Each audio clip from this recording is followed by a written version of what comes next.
Let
me readjust that just a touch.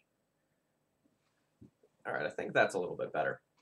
Hello, folks. My name's Phil Gallagher. I run Thraben University, a site for legacy death and taxes, and today we're playing something a little bit weird. So, land tax with Scroll Rack has been a combo for a long time. The idea being you use land tax to get a bunch of lands into your hand, you then use Scroll Rack to put them back into your deck, so you don't have to draw them and you can effectively draw cards that aren't lands. Today's deck is a control deck built around this synergy, as well as an Enlightened Tutor toolbox. So this is Carrie T's donation deck list, so I wanted to thank them for this. Now, that being said, I don't know that we're going to win games of Magic, because it looks like this deck doesn't really have ways to win. So, the only cards in the main deck that I can actually win the game with are Helm of Obedience combo, where you use Rest in Peace and Helm of Obedience to just, like, combo off and mill your opponent's entire deck. So I can win with that, or I can win with this Goblin Charbelcher.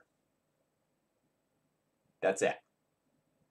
I have 3 win conditions in the main deck. I don't have any man lands. I don't have like a Stoneforge Mystic package or anything. I have 3 cards that can win the game. So I don't know that that's enough. I also don't really think Goblin Charbelcher is going to be a reliable win condition. So, like, most of the time when someone activates a Goblin Charbelcher, you die. That might not be the case in this deck. So I'm just going to read this one. So you reveal cards from the top of your library until you reveal a land. Goblin Charbelcher deals damage equal to the number of non-land cards revealed this way to any target. If the revealed land was a mountain, it deals double that damage instead. Put the revealed cards on the bottom of your library in any order. So, conceptually, it seems to me like you want to rip your lands out of your deck with land tax, making it so there's actually very few remaining in your deck. Then you can activate a Goblin Charbelcher and kill your opponent. Otherwise, you could theoretically, like, scroll rack all your good cards, to your non-land cards, to the top of your library, then activate Goblin Charbelcher to try to get a kill. It seems loose. So, why is this the kill condition? Those are the kill conditions because they can be searched up with Enlightened Tutor. That's what it seems like to me. Now, the Enlightened Tutor package in this deck is kind of insane. So I'm going to move some stuff around here, and we'll move that to land. So, like, if we just look at all the distinct cards that this can get, it's actually kind of crazy. So Oh, I missed the Trinisphere. How could I miss the Trinisphere? So if we look at the game one, like, Enlightened Tutor scenarios, you have 14, I guess 15 different cards that you could go and fetch up. So there's a lot of things that would be very, very good against certain archetypes that you can go and fetch up. So it's a neat toolbox, but I imagine that a lot of the time for the post-sideboard games, I'm going to be boarding in, like, a lot of these cards just so I can have more ways to kill people, because I'm kind of worried about that with this deck. So a lot of times before I go and I play a donation deck list, I make changes that I think are small but important. But with this time, I wanted to run this deck list as is, mostly out of a morbid curiosity. Like, conceptually, I don't like this deck list. Like, I just feel like I don't have enough stuff in it to win the game. But at the same time, I'm curious. Because there's a lot of cool, somewhat subtle things in this deck, right? So you land tax, you get a bunch of lands, you put them back with Scroll Rack, and then you can go and use Enlightened Tutor to shuffle all of those away and get yourself a card that you really want. I think there's going to be a lot of little things like that where it's like, oh, this was cute. And I also have so little experience playing Parfait that I don't necessarily know what a better deck list looks like ahead of time. So, sort of here are my last couple of pre-game thoughts before I just kind of jump into this. I don't know that the red is worth it. Like, there's 2 mountains plus Mox Diamonds in this deck, so we have 5 mana sources for the red cards. Like, Blood Moon's a super powerful magic card. Like, I can get that one. But, like, trying to run blasts off of, like, 5 mana sources seems a little rough. Similarly, I don't know that Nahiri is insane in this deck. I don't have anything, like, big and crazy to go and search up with Nahiri. So normally you get something like an Emrakul. So instead, what am I doing? I'm, like, getting Goblin Charbelcher and activating it. I don't really know about that. So overall thoughts going into this, and we'll see how I feel coming out. Why is it in the deck then? Donation deck list. That is the answer to that question. So yeah, sure. Like, if you already have Rest in Peace, then going and searching up Helm is awesome. All right, so thoughts going into this. The red cards in the sideboard don't necessarily seem worth it. Blood Moon in the main deck, maybe worth it. I don't feel like I have enough win conditions in the main deck, and maybe the win conditions that are there aren't good enough. You know, if I don't have a lock piece that my opponent is going to fold to, I don't really know how I win. Yeah, so, like, I'm curious. I'm also kind of excited about this. Like, this could be a disaster stream. Like, this could be Cartouche Enchantress stream number 2, where, like, we just can't win games of Magic. But at the same time, we might really get some people. So, Carrie T, thank you for the donation.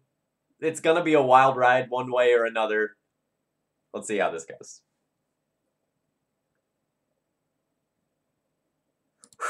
Alright.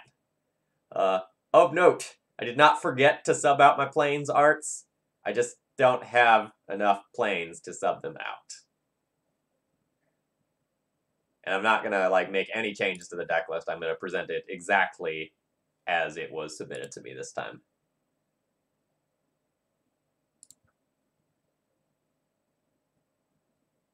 Alright, Parfait. Here we go.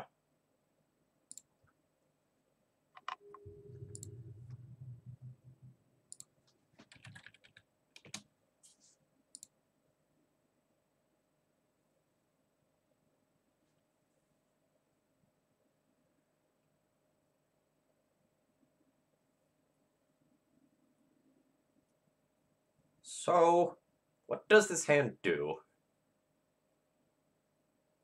I can turn 1, cast an Enlightened Tutor around a Daze, and turn 2 play a Trinisphere?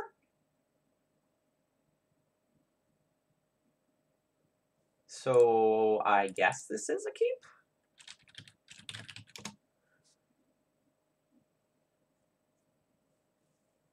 So my opponent last played Eldrazi Post. Okay, so what can I get against Eldrazi Post? I could just get, like, a Blood Moon. Turn 2, Blood Moon. Alright, keep.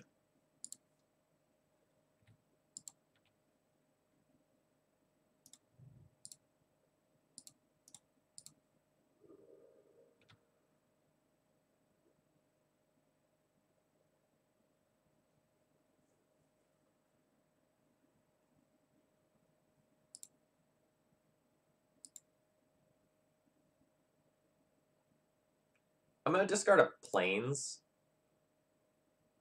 Kind of make it so that my opponent doesn't exactly know what's happening.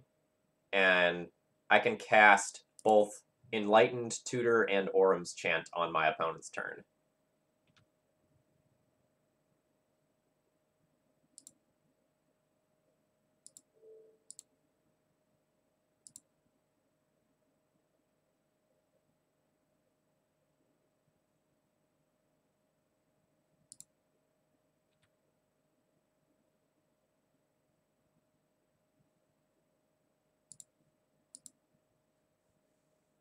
Yeah, morning, folks.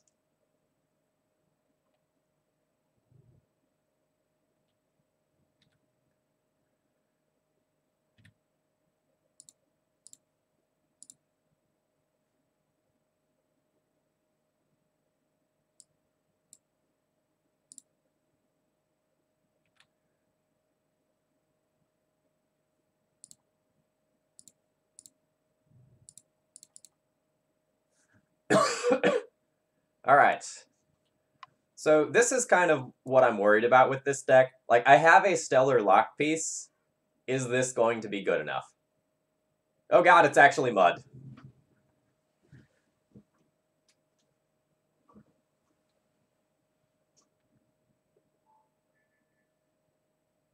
Sorry about that, I'm just muting my phone. Otherwise, we're just going to hear shuckle noises all chat. So my opponent can still make large amounts of mana despite this Blood Moon. That's super unfortunate.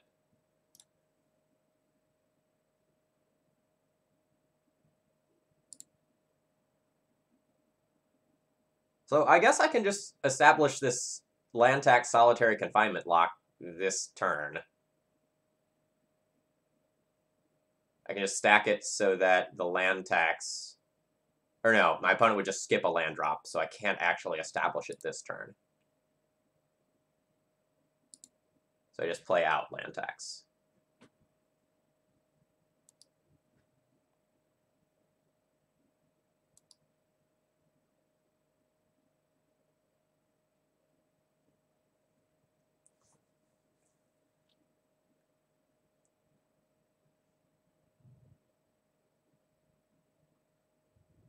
No, this is match 1. So you're... So my opponent didn't do anything with this Metalworker. That's super surprising to me.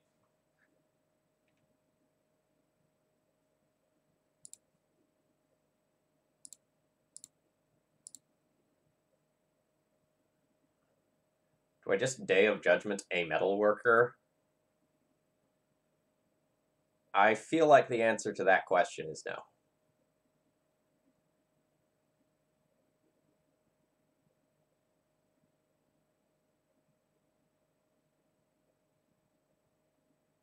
If my opponent didn't do anything with it this turn,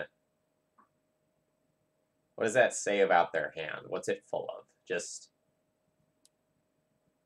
lands and cards they're opting to not play out? Or is it just, like, Eldrazi and stuff that they can't cast with Metalworker? Or does this... No, this doesn't have any restriction on the mana.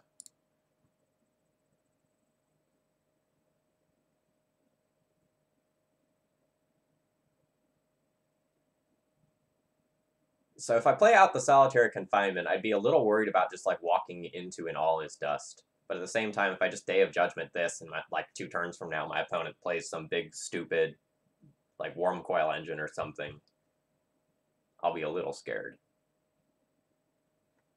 So JD, if you just like scroll down an inch on the screen, there's something that says press a button to play a sound live on the stream. That's what it's talking about. And if you're talking about from the streaming end, you can install it for your stream.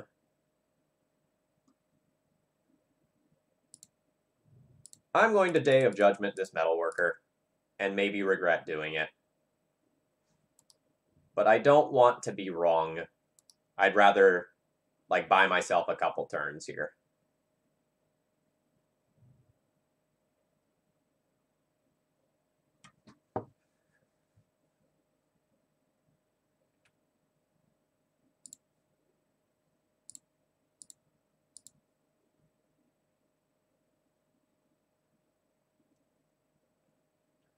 So I can start gaining some life with an Ivory Tower. And I guess it's time to play out a Solitary Confinement.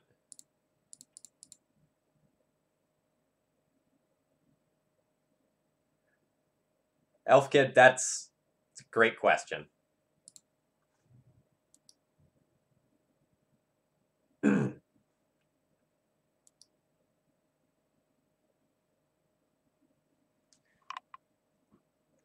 It's a donation deck list. It's odd.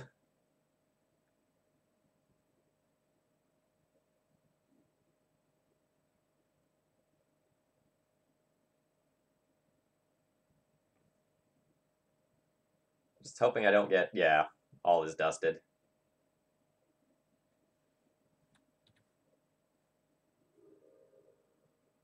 Two, 4, 6 lands. I only have 4 lands. I can play another.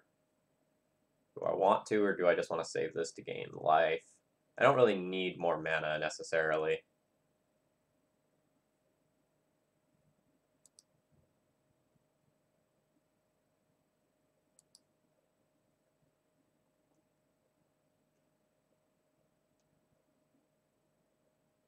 So note, my opponent has really big mana now, because like these lands are enabled now that the Blood Moon is gone.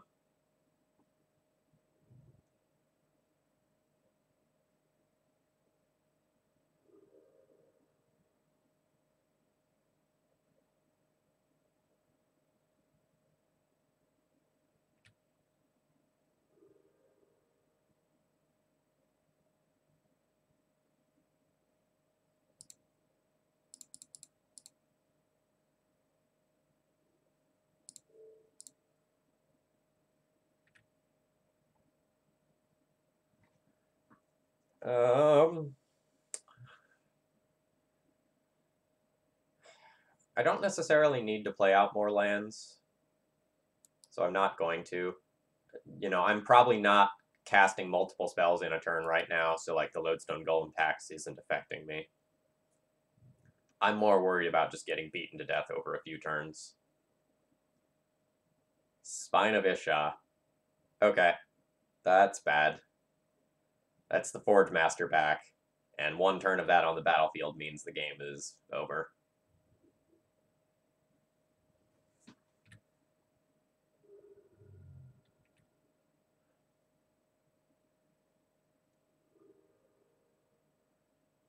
Well, that's not quite going to do it.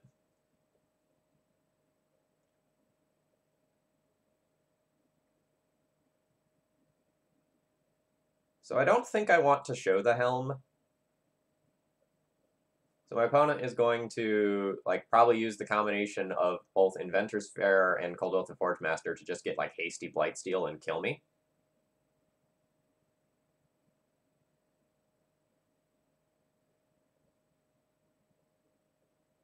Like I can play towards the fringe out of like Blightsteel Colossus being the top card of their library, but I'd rather not show this.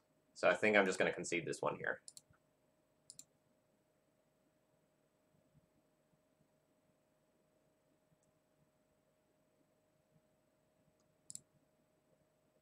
All right. I want win conditions. That seems good. This is a win condition. This is an answer. This is an answer. This is a win condition. So I want these for sure. Chronosphere seems bad against this deck. Pithing Needle's probably fine. It is going to have like targets like Cold Oath the Forge Master.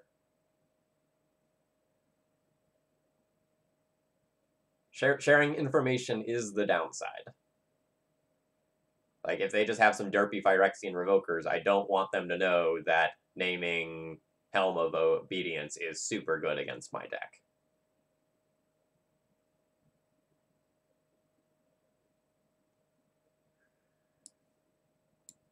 Zern Orb, probably not ideal.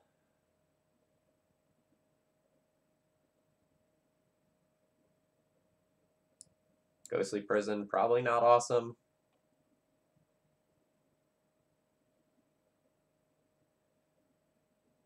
Yeah, this one's special. I didn't make any changes to it. I just took it as it was submitted to me.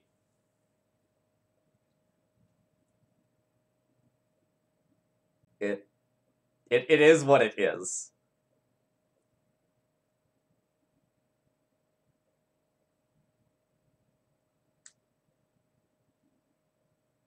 I wonder if I'm supposed to, like, trim Orum's chant.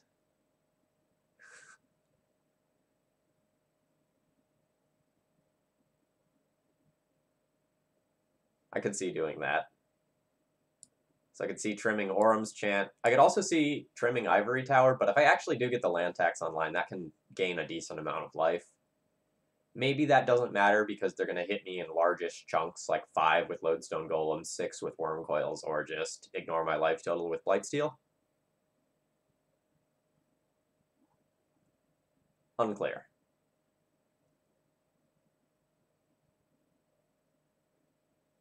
But I'd probably rather have one Ivory Tower than one more Orum's chant. I don't know. Maybe I'll take the Orum's chant.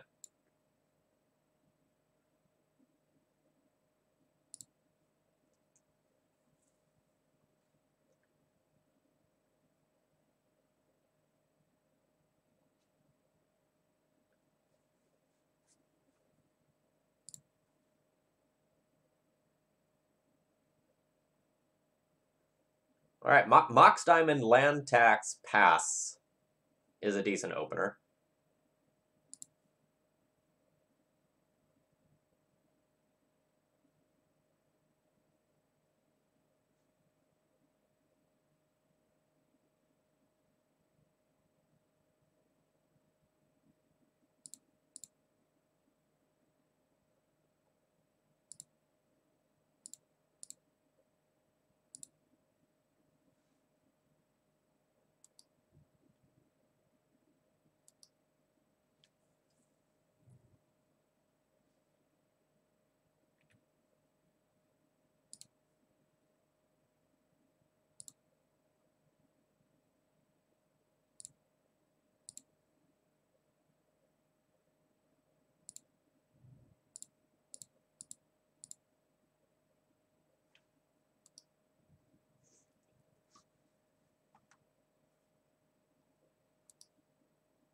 Yeah, playing on Moto is weird sometimes. Some cards are like randomly super expensive, and then a lot of like dual lands you can get for under $1.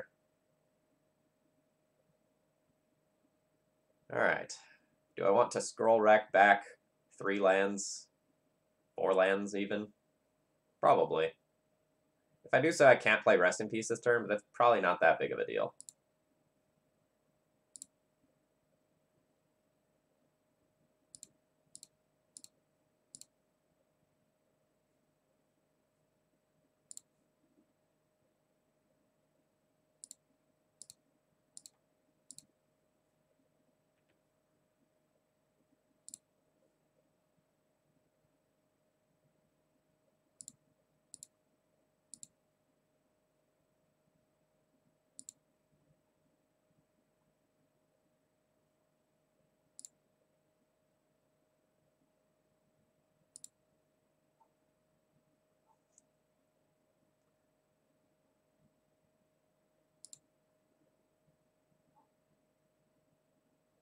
So do I want to play a land? If I play a land, my opponent might not play a land, but if they don't play a land, that just like 100% favors me. So I'll play a land, and then I'll upkeep Path to exile their Lodestone Golem.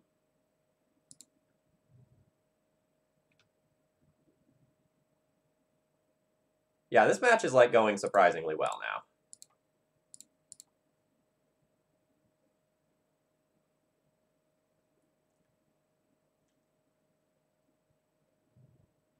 Oh wow, they have a wastes.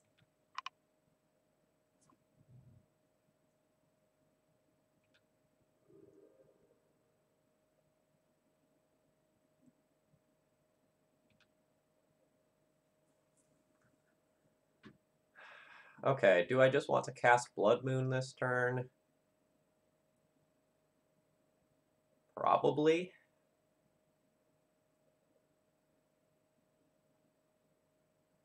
Although I could just like cast Elspeth this turn and start chump blocking the Lodestone.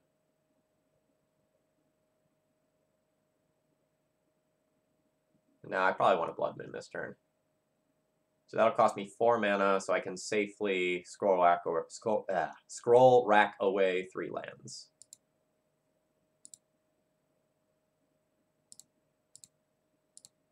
It's possible I should even just like scroll rack away the Rest in Peace as well. But I think I'm okay with just keeping this in hand, in case I draw the other half of the combo or Enlightened Tutor. Like that.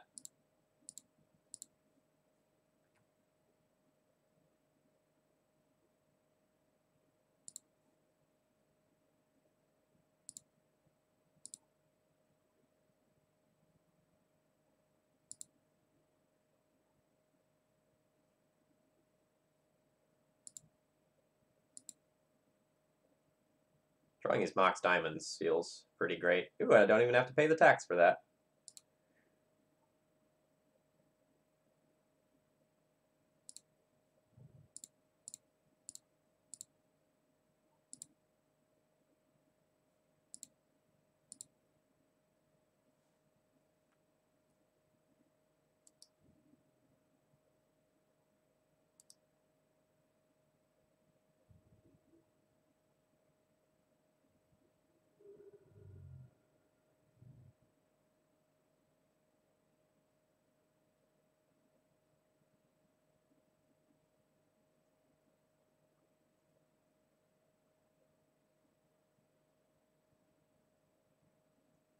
Trinisphere. Well, that makes my plan of Enlightened Tutor slightly less good.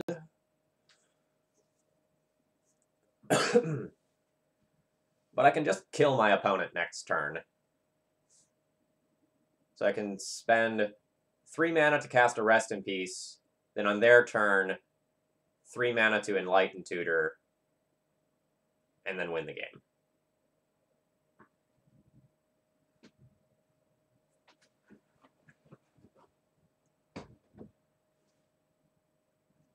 So this seems fine. 1, 2, 3, 4, 5. So my opponent can't even like. Oh no, all his dust doesn't even disrupt that. Yep, great.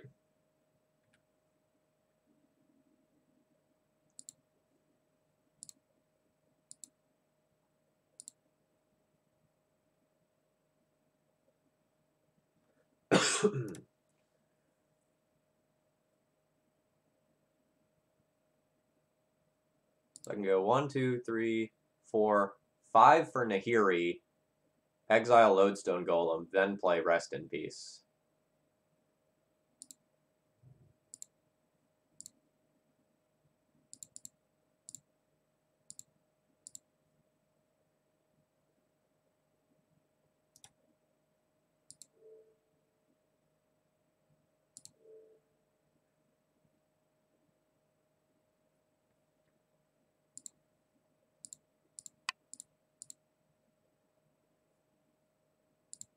Oh, sorry, I forgot about Trinisphere. Oops.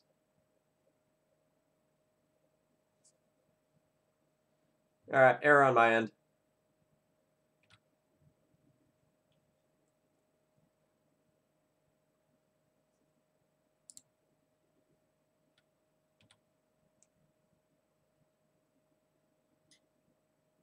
I forgot there were two different taxing effects in play.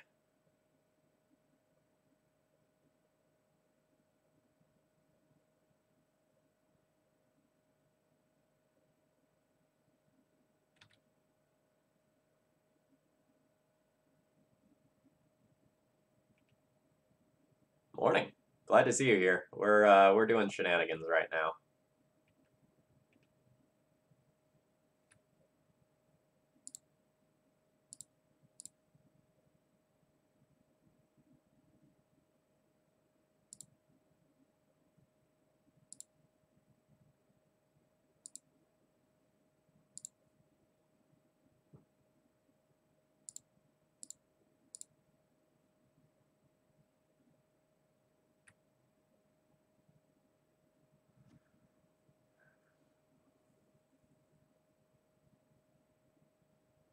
So I could scroll rack some of this stuff away for one,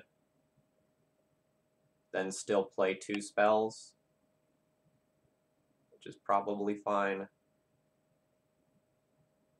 So I can scroll rack away these 2 lands. No, actually, I probably want to scroll rack later once I've drawn another land that I can shuffle away.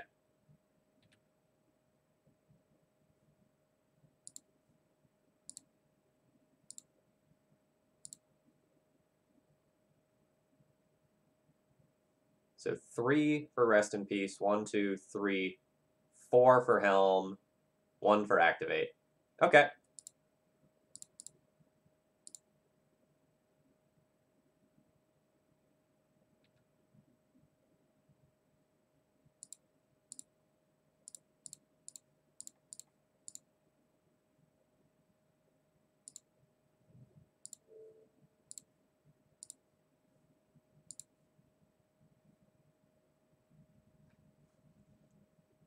Okay. So I know I was initially skeptical about this deck, but this is really fun when I get to do my thing. Yes, we have won a game with this deck. It's all uphill from here.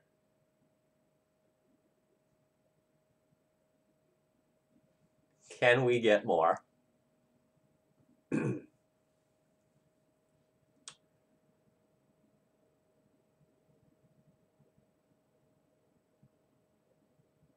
Yeah, so like I definitely am digging the post sideboard configuration of this deck where like I have a few more win conditions in here and a few more specialized cards for matchups. Maybe this is fine after all. Oh man, yeah, Moat would be sick.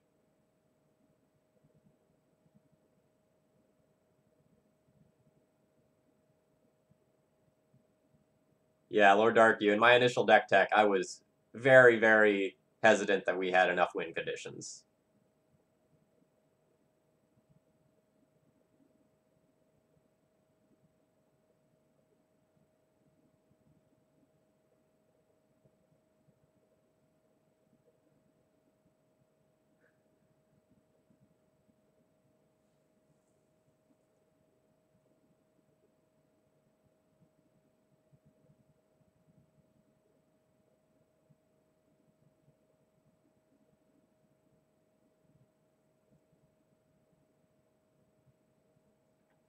Opponent doing some adjustment of their sideboarding.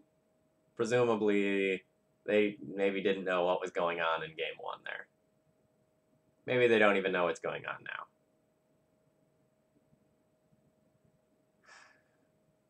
So on my turn, I'll probably go Plains, Mox Diamond discard Plains, Enlighten Tutor for a land tax to get land tax scroll rack going.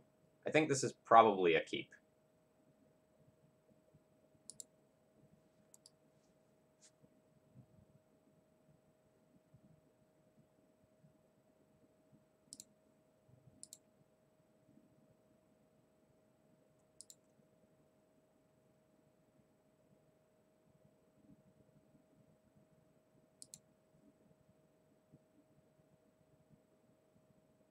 Sorry, I'm pausing for a second to think if I want to play scroll rack before I play Enlighten Tutor for any reason.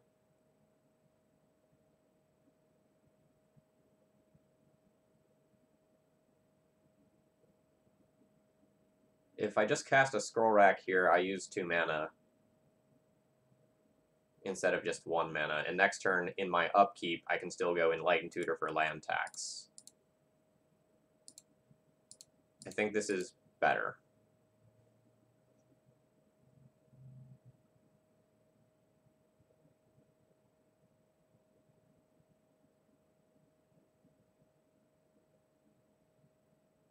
And if my opponent has like a Phyrexian Revoker, that means like my Scroll Rack is going to get revoked instead of my Mox Diamond. And I might need this Mox Diamond in the short term quite a bit.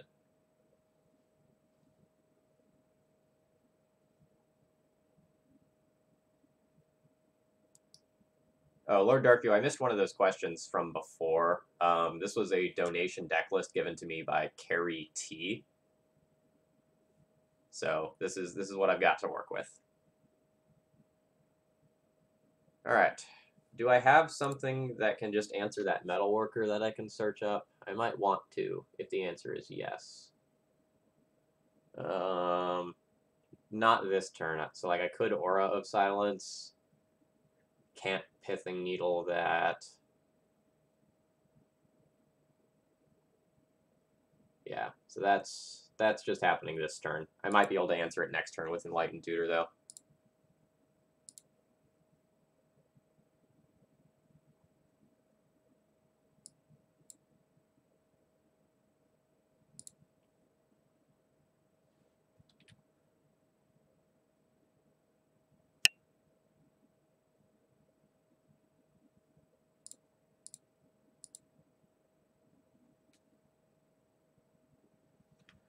So if I play out another land, my opponent might not play out another land, which would be a problem for me.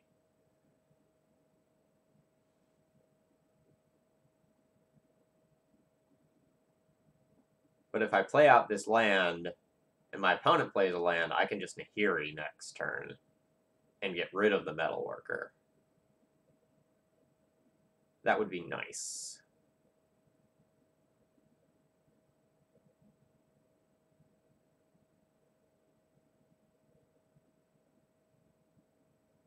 I'm going to play out my other land.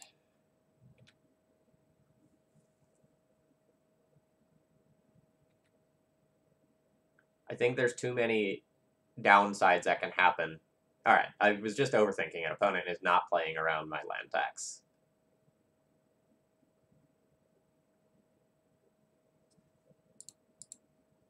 Oh, geez. Spine, Trinisphere, and Chalice on the other side of the table. Spine targets the land tax. That's a little rough.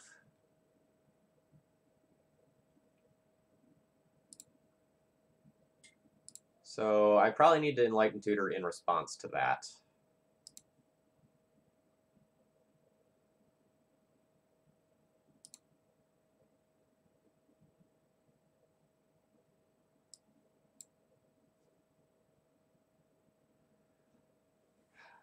So I can get a spell that I can cast, or I can get a land tax and try to get synergy going for future turns.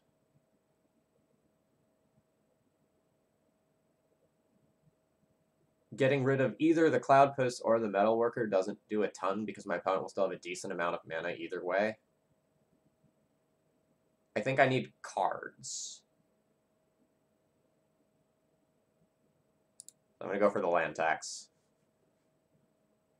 It'll cost me my turn to play it, but then hopefully I can do something from there.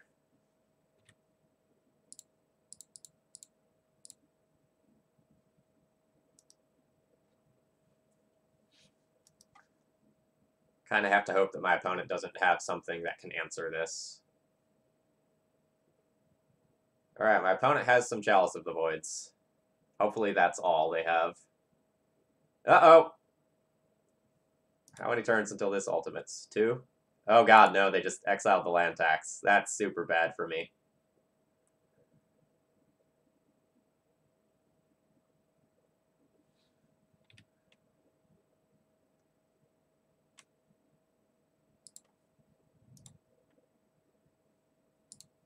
Three damage to any target means that they can just kill this Nahiri.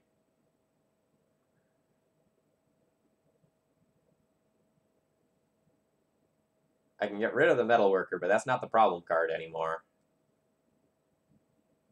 I guess I'm just going to, like, play this Nahiri, plus it to keep it alive, and then try to loot my way towards Phyrexian Revoker.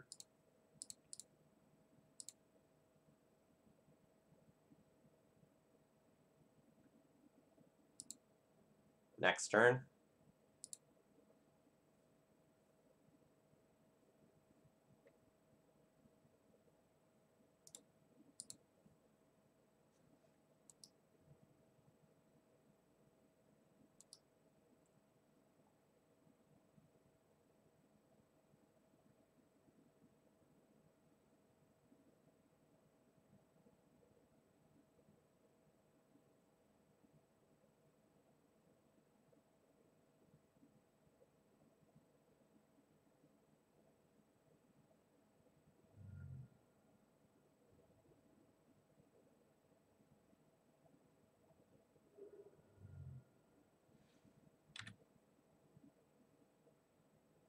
Well, what is this ultimate at? 10?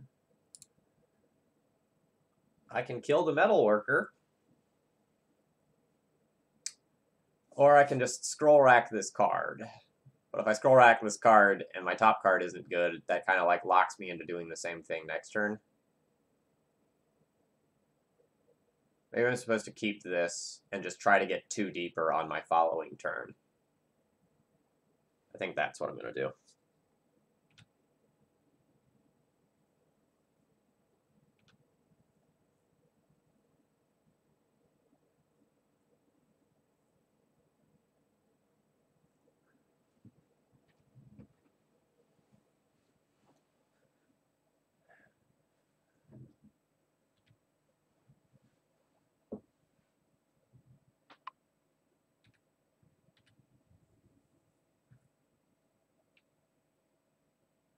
Interesting. Opponent went for the Nahiri now.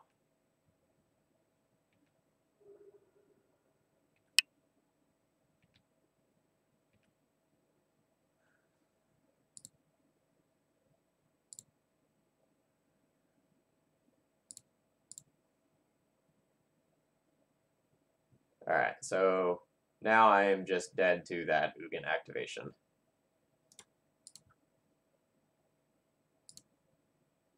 Not technically dead, but effectively dead. Like, the top of my library is going to be terrible, and they will find something.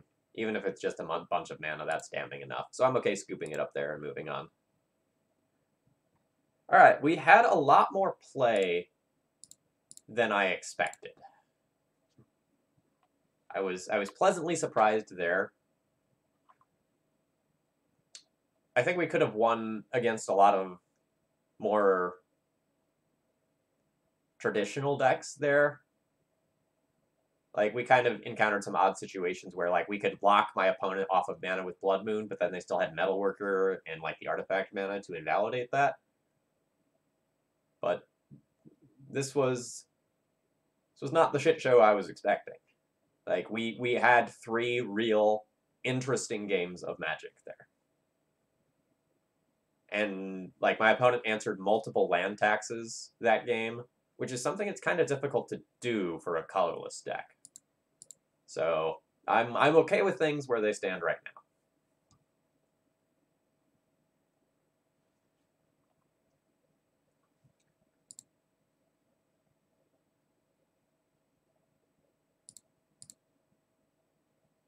So just since this is taking a while, I am in the process of making a better looking donation queue.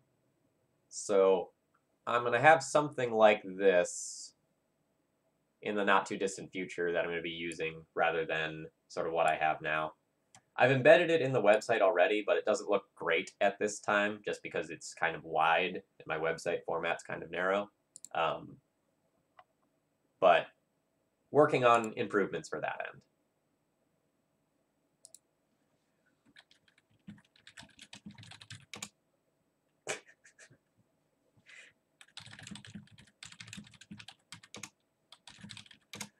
Alright, we are playing against white faces, so this is probably going to be fun.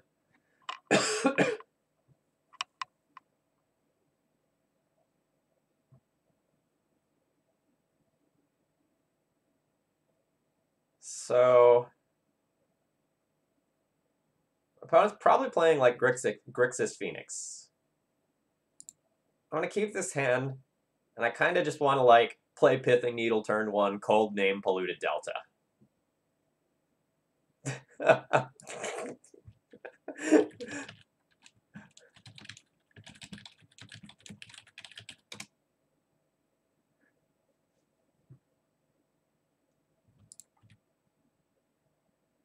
All right, let's. I could also just like turn 1 Enlightened Tutor for Rest in Peace, and that's probably good too.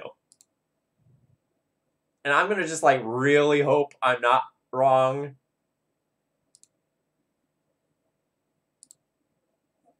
But I'm like 90% sure he's gonna be playing Phoenix in some capacity. He has been for a couple of matches now, or like a couple of weeks, I think. All right, I'm gonna turn 1, go for this.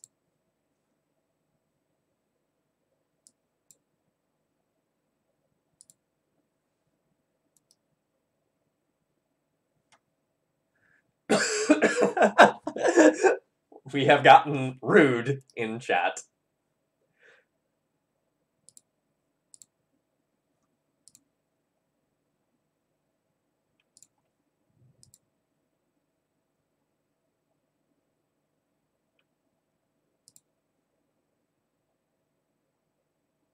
Lotus Petal. Oh god, is it just happening on turn 1 instead?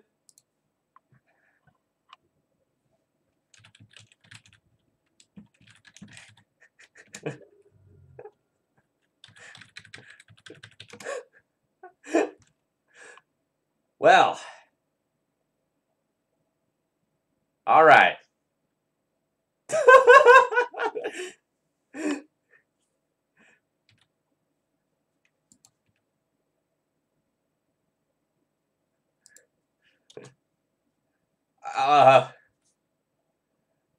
So I guess I can Orum's chant my way through a turn and try to draw towards Wrath of God.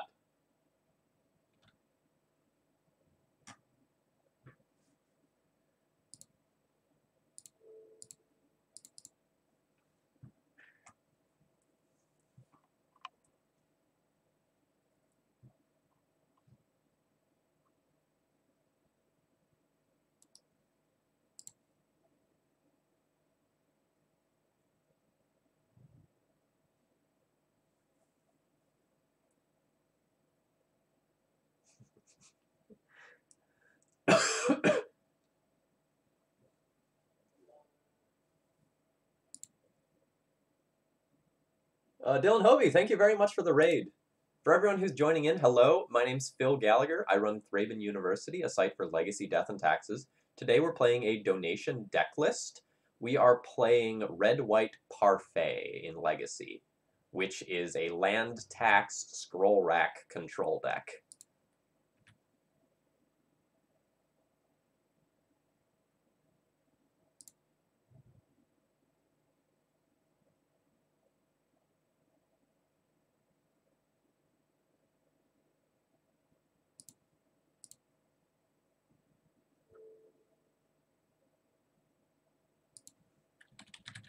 Not named Pithing Needle.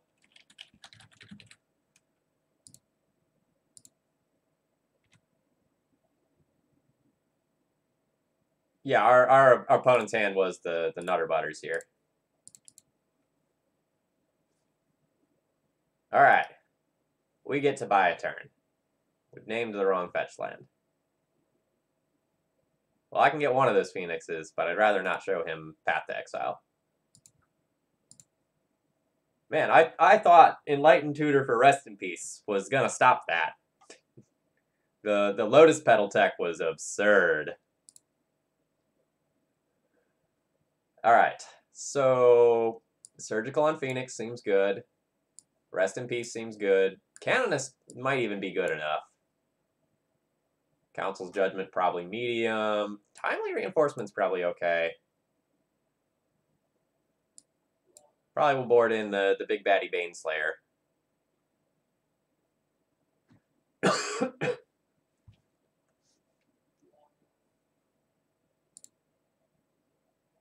Horny Vegan and Dylan Hovey, thank you very much for following. I hope you enjoyed today's content.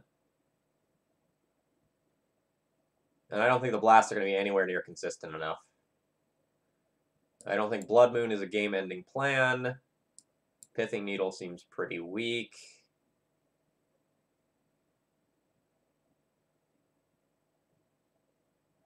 The rest of this stuff is probably okay. Lord Darkview, like, I might have stopped the immediate combo, but, like, if my opponent has the Buried Alive and a Cabal Therapy, I think I'm going to lose to that anyway. And I do think it was right to just play it on my main phase to play it around, like, a Spell Pierce type effect.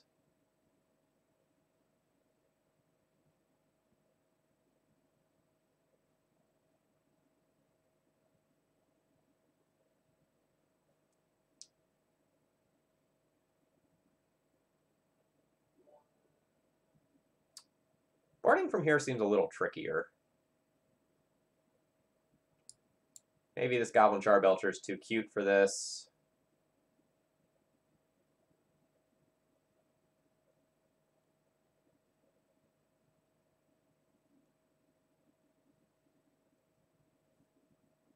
Maybe I'll cut Zurin Orb. Just keep the Ivory Towers as life gain.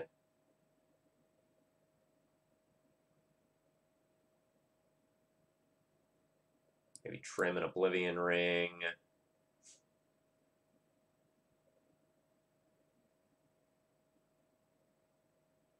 Maybe I'll trim a second Oblivion Ring. That card doesn't seem fantastic. I want to have it in case my opponent just, like, plays a naked like, Pyromancer or Bedlam Reveler or something. Like, just having a removal spell that I can tutor up is probably important.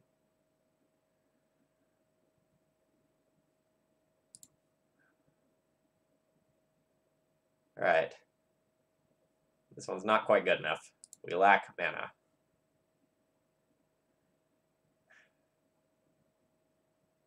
I mean, land tax go is less good on the play, but I'll take this. Oh, that goes to the top.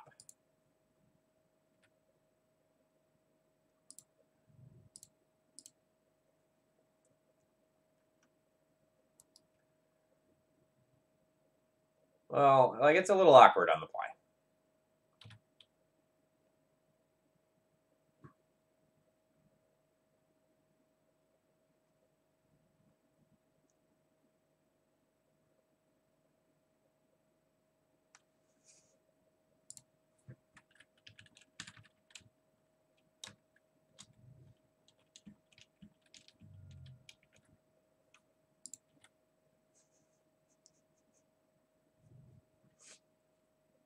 White Faces says, land tax in the year of our Lord, 2019. On the play, no less. Alright, what happened with that Ponder? Shuffle with the Ponder.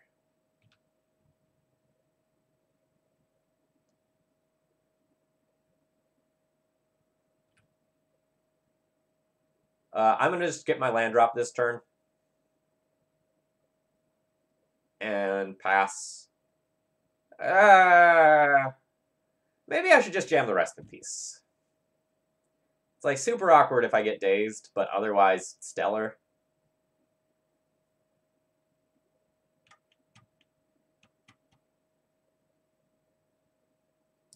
I'm going to do that.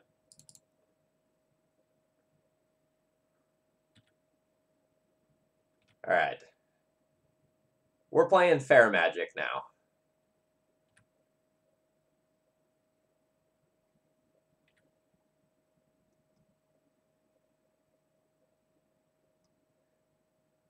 Yeah, this is a game where this land tax might never do anything. And I have accepted this.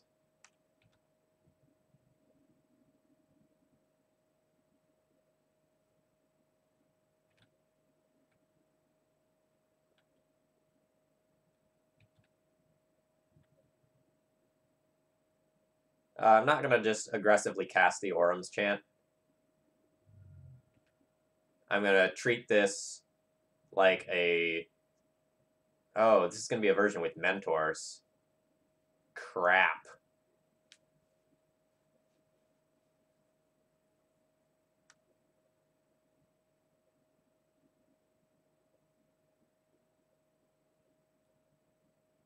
If I just get a land, this isn't actually a problem, because I just, like, Ghostly Prison, and I'm guaranteed a land due to land tax. So this is actually fine, surprisingly.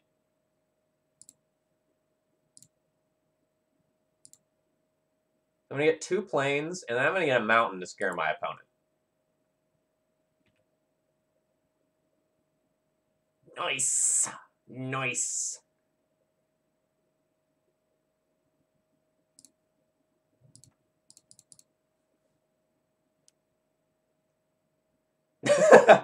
Sure enough, in chat, he typed mountain.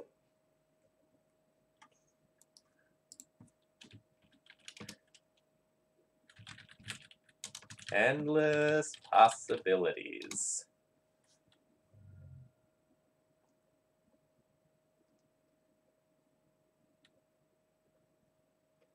Note that our red cards are all in the sideboard right now. So this is purely a bluff.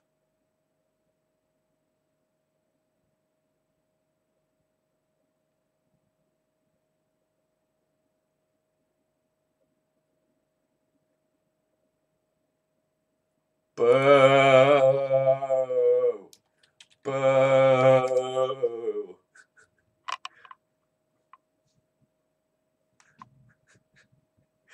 This is like the greatest game of Magic ever. I'm having so much fun.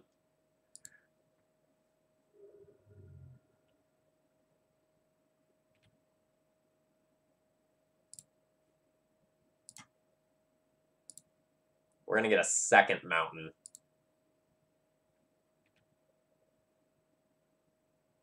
Oh god, we have a kill next turn. Holy... Oh wait, no we don't. This is gonna die! No! That's okay. I've got Enlightened Tutor. We can go and find another. I'll probably just Wrath the Mentor here. Not take a bunch of damage. This baits out a Daze really well. My opponent has one Aura Force.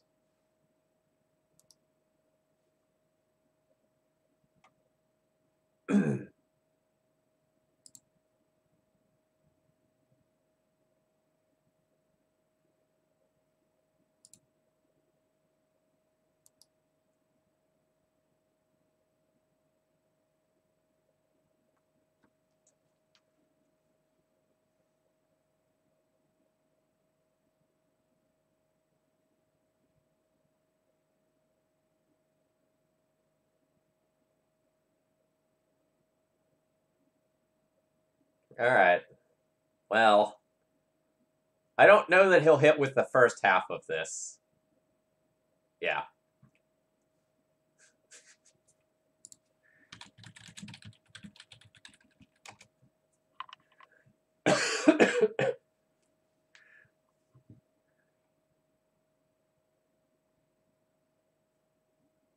God, we might just die.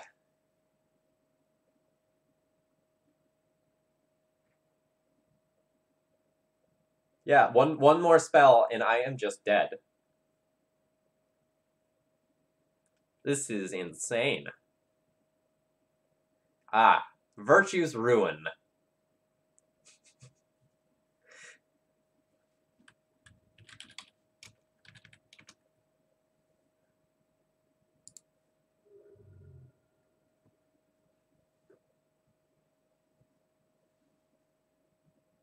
Boy, do I want a donation to play some Phoenix. The stuff that this deck is doing on the other side of the table is just, like, absolutely insane.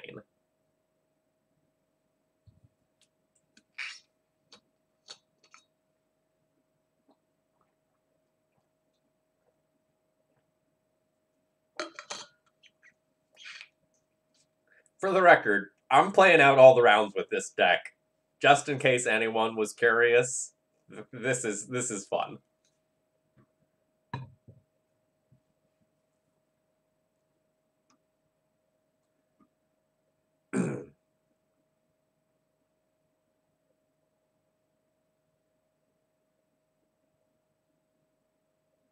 Yeah, I was really worried at the start of the stream that, like, we just weren't really going to play Magic, that I'd play a couple of lock pieces and then just, like, dawdle around and not be able to kill my opponent.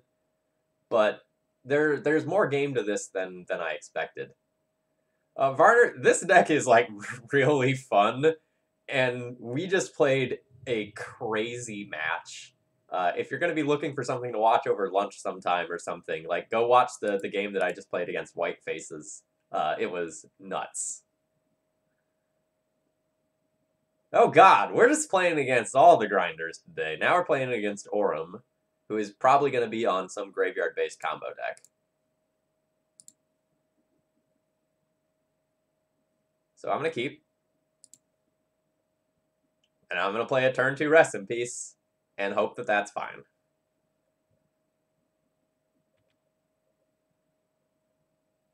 Note, I'm going to hold up Path to Exile on turn 1, in case that's something that matters.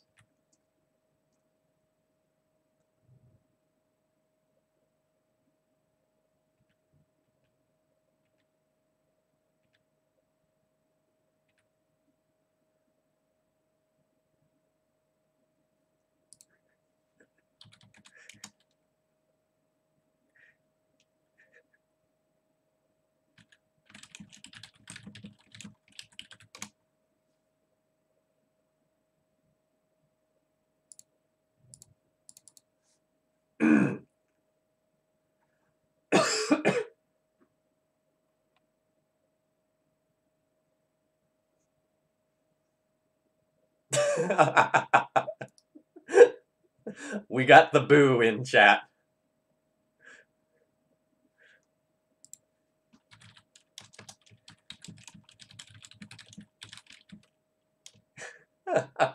He says his pile is probably hotter. Challenge accepted.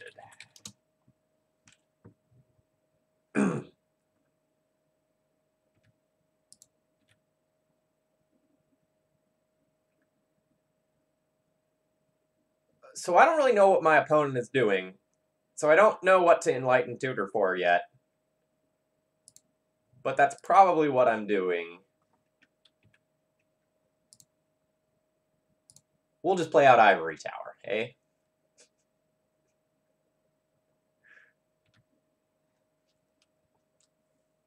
Rip's often, like, too slow versus White Faces.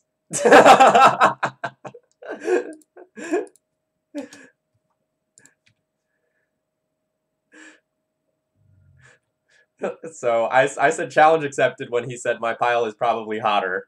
And then I played Ivory Tower and he said, okay, maybe not.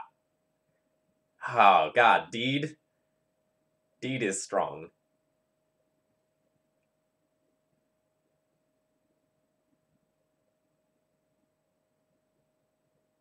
I guess I'm going to Oblivion Ring the Deed. Which means that if I Enlighten Tutor for something, it's not good yet. Like, I still don't know what to get. I guess it's just Helm? But I don't know if my opponent's, like, playing Discard that could snipe it. Alright, I'm just going to let that happen. I guess I don't want to always yield to that in case I get a land tax. I'll want to make sure those are stacked in the right order.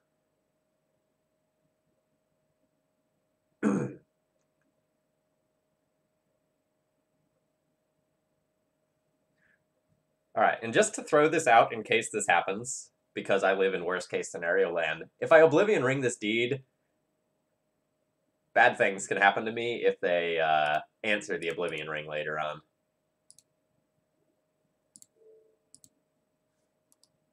Like if they deed away my board with a second deed and then get another deed back.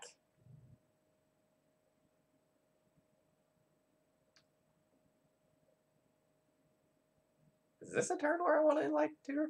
I can just Enlighten Tutor and cast a land tax this turn, and that's probably fine.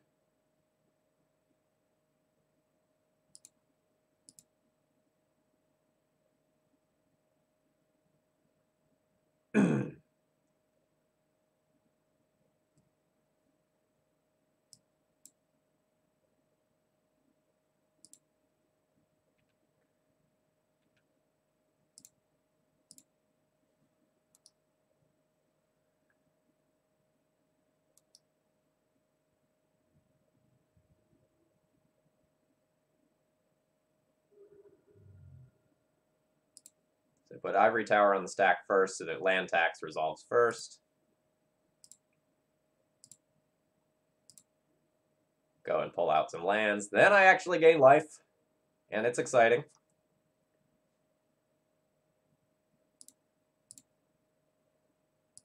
So now I'll play Scroll Rack. I'm going to Scroll Rack away, I think, all 4 of these now.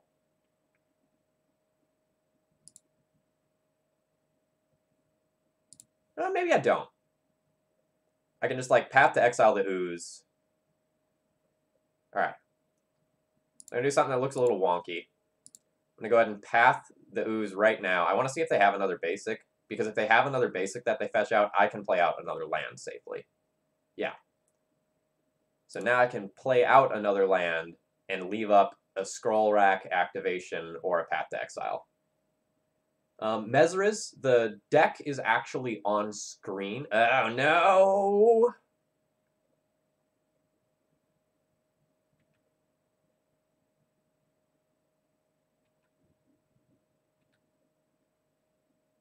The deck is on screen if you click the Cardboard Live extension on the left-hand side of the screen.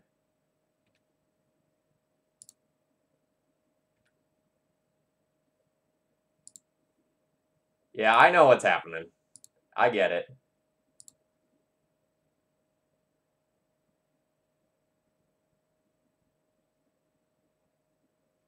Oh, shoot, I meant to Scroll Rack in response to that. Oh, that was super bad.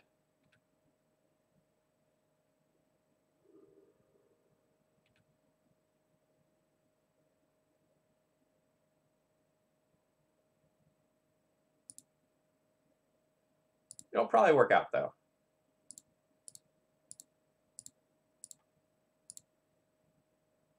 As long as I get a way to shuffle, it's fine. I might be okay with just throwing back all 7 of these, to be completely honest.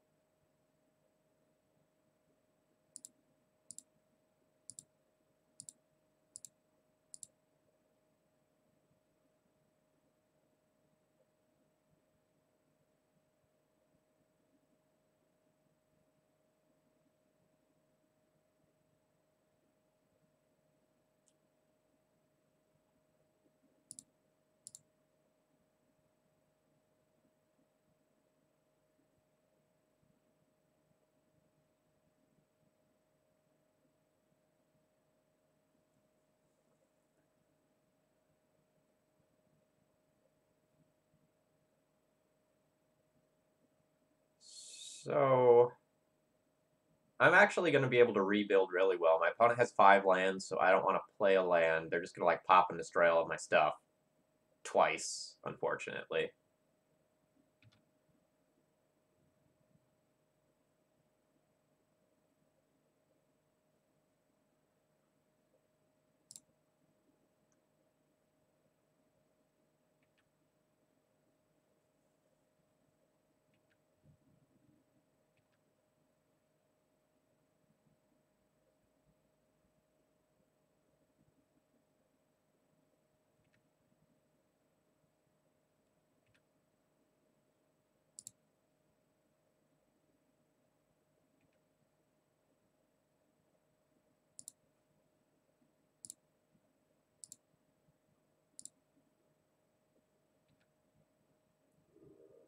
We have gained life.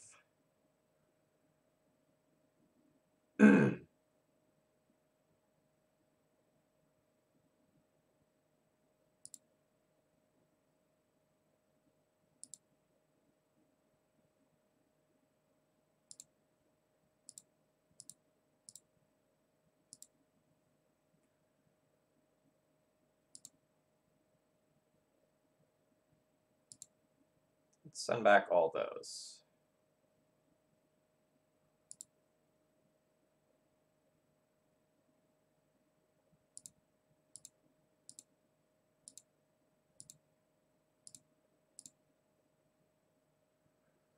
So I don't want to play another land.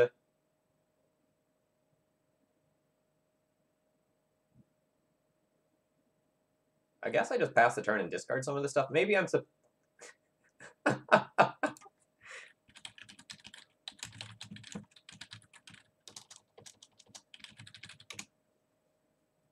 Maybe I'm supposed to, like, play out one other card to try to incentivize him to pop it.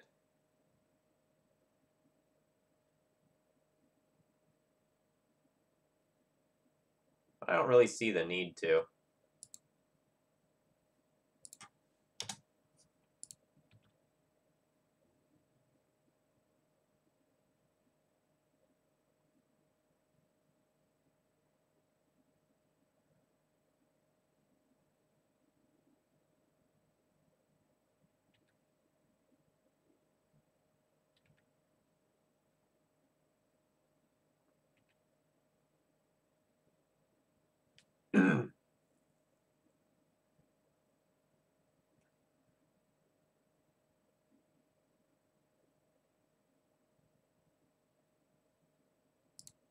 So I'll discard a land. This probably doesn't need to be a solitary confinement game. Well, maybe it is.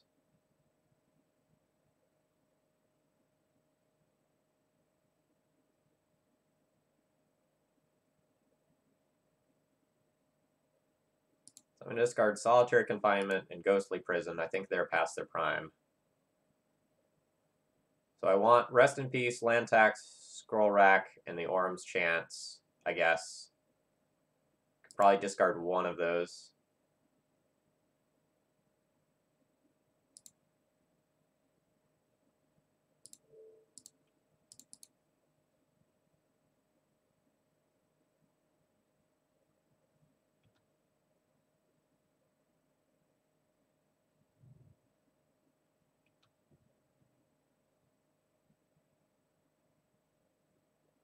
So I think the Orm Chants are nice because they buy me a little bit of time to attempt a rebuild.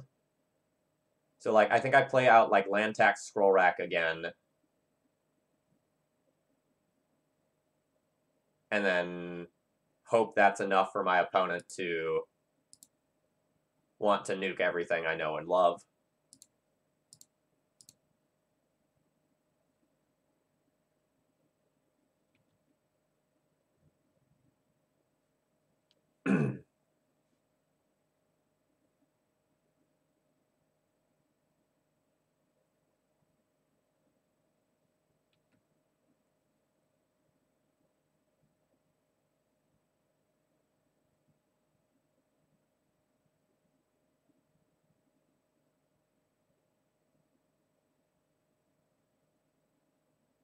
A Thragtusk. That's fine.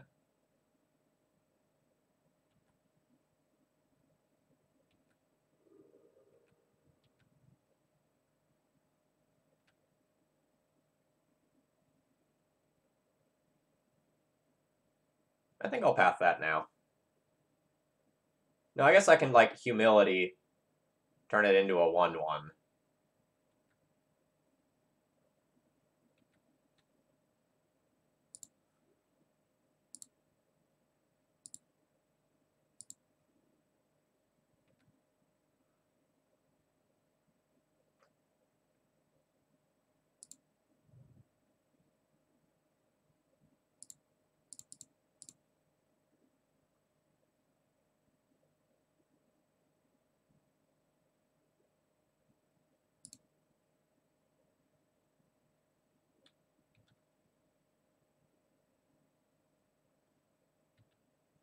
So now my opponent is incentivized to, like, deed for 4.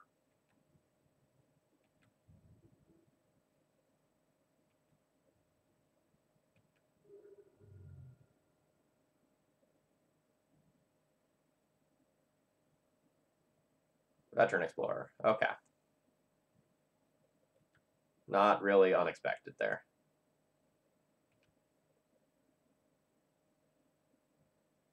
So let's Scroll Rack.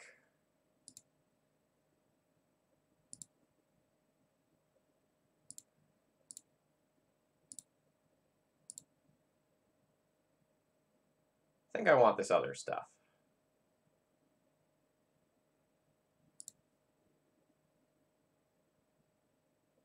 Ah, Goblin Charbelcher. Sounds good.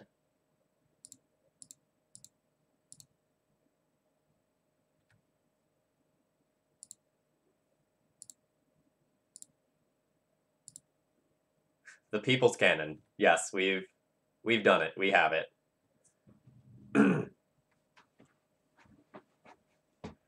So once that deed's off the battlefield, life is good.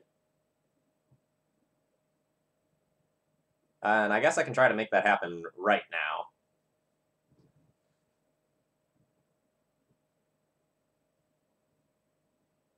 Which I think will just cause my opponent to pop it.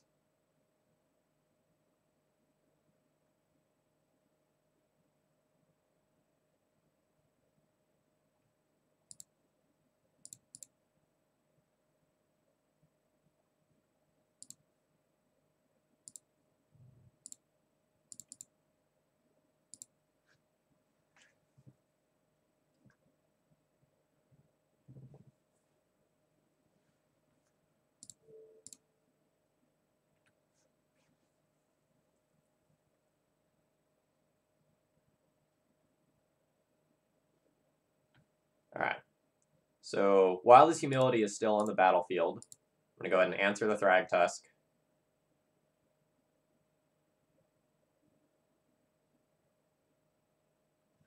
I think I'll just let the Veteran Explorer die. That's fine.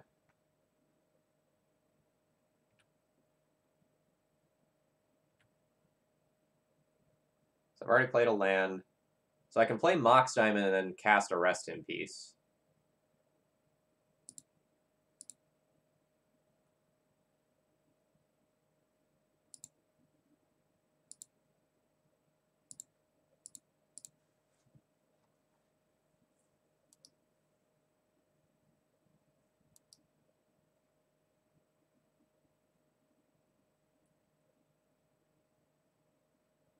God! Why? Why? Why?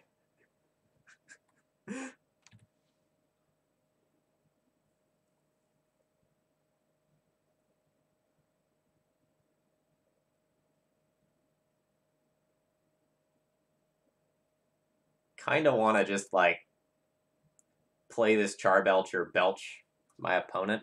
Alright, so I have to win the game with Charbelcher if my opponent blows up this Rest in Peace. So I can't play this out until I'm relatively certain I can get a kill with it.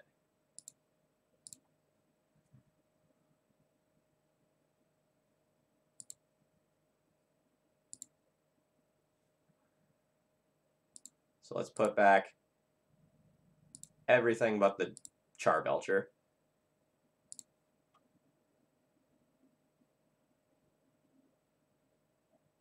That's not good.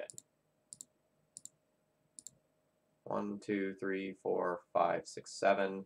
I have 5, 6. 1, 2, 3, 4, 5, 6. Okay, so I don't want to play a land, but I can play a Mox Diamond. It doesn't really make sense to do so, though. So I'll just pass the turn here. Yeah, this is game 1. That is correct.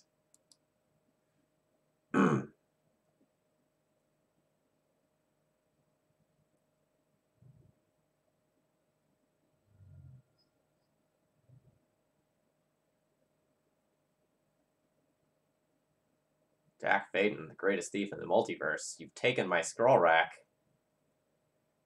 That is rude.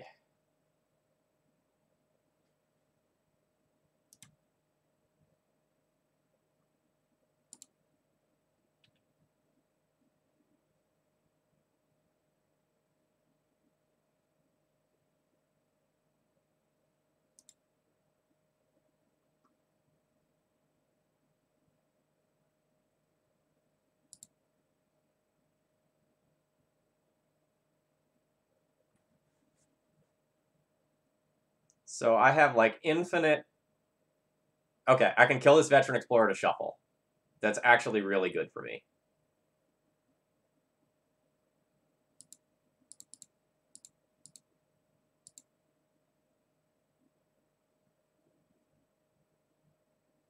Fuck, rest in peace. No! No! Alright, Messed up. I don't think it matters. Like, that deed wasn't going to get popped anyway.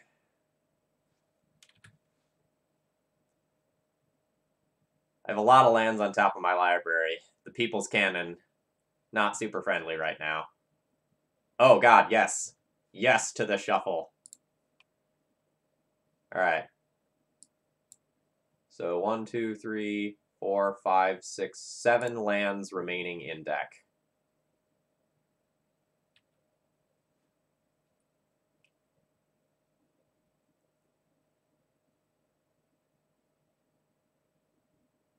Shit.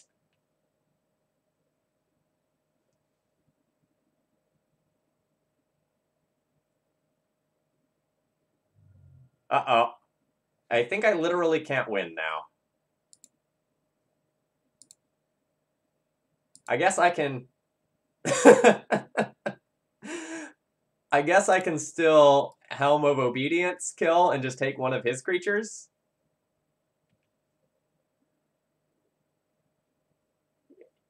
Yeah, that's it's gonna happen.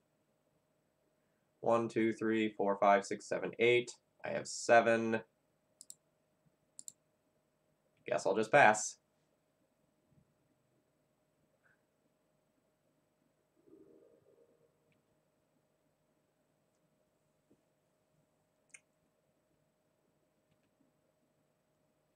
No, I'm fine with showing him the Belcher. That's okay with me.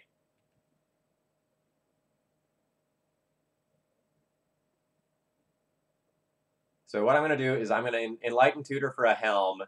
I'm going to Helm for as many as I can Helm for. And then concede if it doesn't work.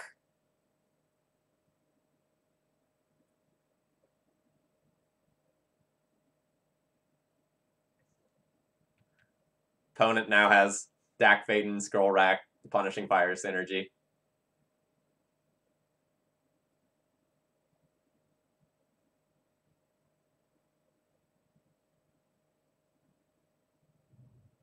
So I think we could have beaten just about anything, but the third deed in one game, that was rough.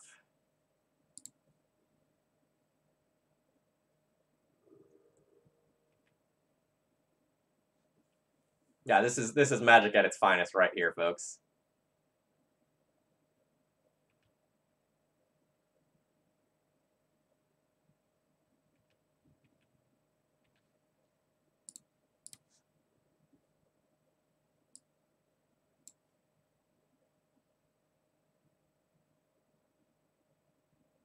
So I could play a slightly longer game and like try to Pithing Needle Dak Faden first.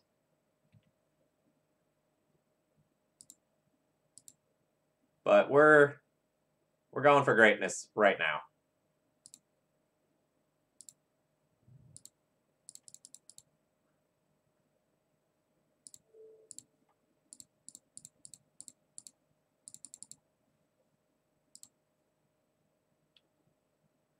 We got a Veteran Explorer.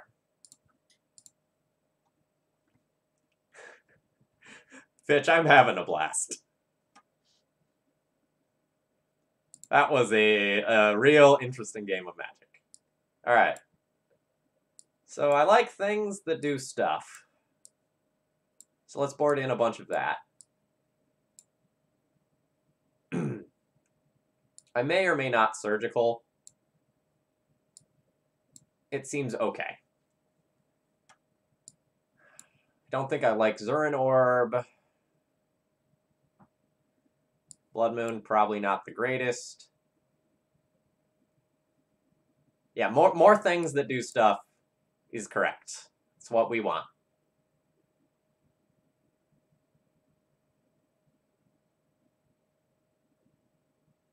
Orm's Chant, probably only medium. I'll probably trim on those. Trinisphere, also kind of medium. I'll probably like play the Trinisphere when I'm on the play, but not on the draw. It's a one of. Maybe I'm just supposed to trim that and just like keep a Fog instead.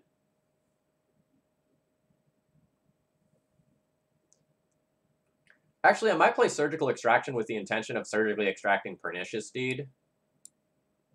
That's totally reasonable.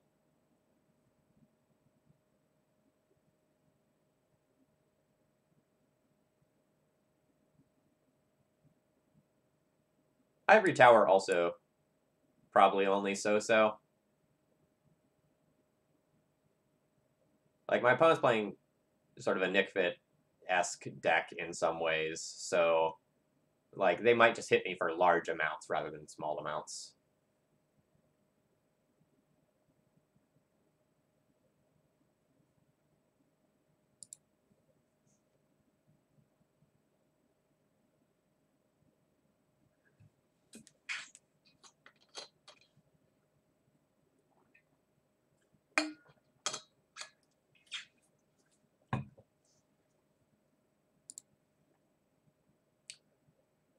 I'm going to keep this.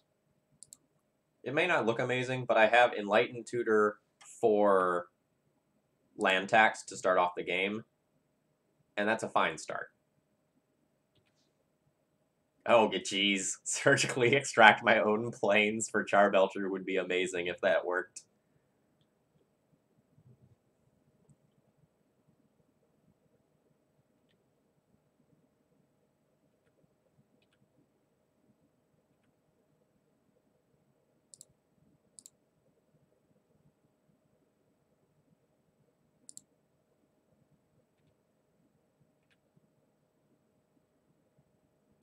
Let's see. Does Surgical Extraction work on Veteran Explorer? No, it's a trigger when it dies, and dies means it's put into the graveyard from play, so that's definitely happening, so Surgical doesn't stop that. It's the Rectors that are similar that it stops, because they create a trigger that says you can exile them.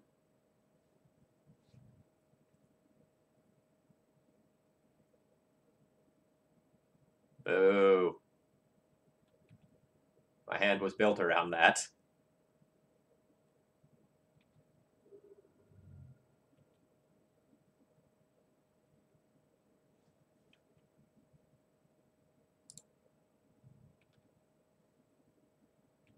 I'm not going to path the Veteran Explorer right now. I don't have a strong reason to yet. If my opponent goes and casts something like Cabal Therapy, where they're threatening to get rid of their Veteran Explorer, I might.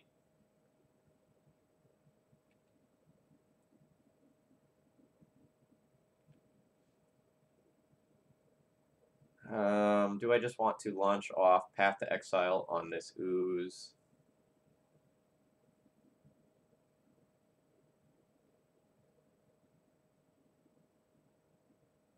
No, I think I want to do it in his upkeep.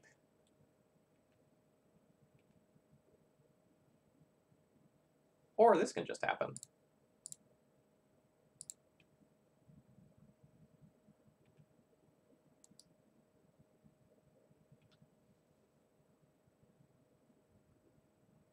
Yes, now we have the Surgical Extraction Rest in Peace combo. It is a sweet combo.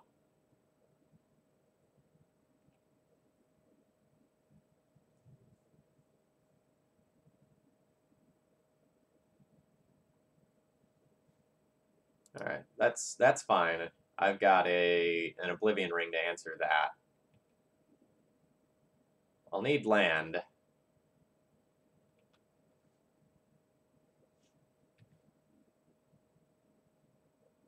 So I'm hoping to draw like 2 lands and a Wrath of God effect.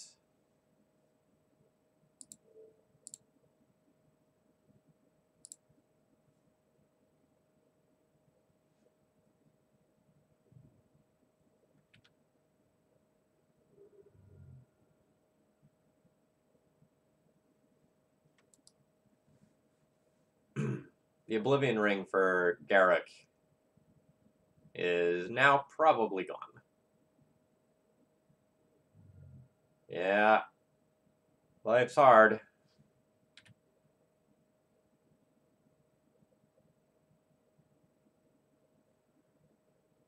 Yeah, that's probably the tail end of this game. Missing on that land drop was pretty big.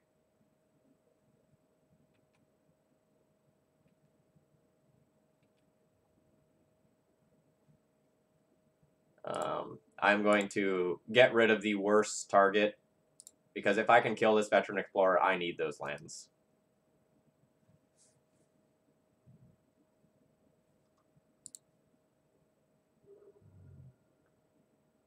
I don't know that I'm on any outs. I guess I could draw a weird Aurum chance. Nah. Alright. We tried.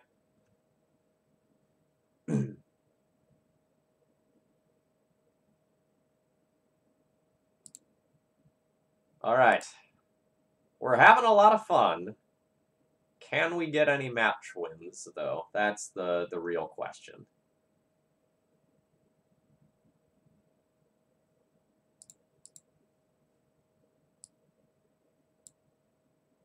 This deck list was something special.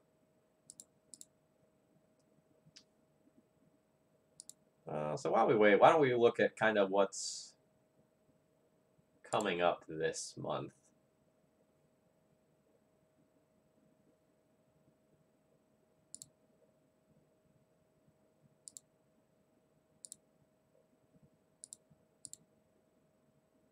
So this is sort of my in-progress donation queue.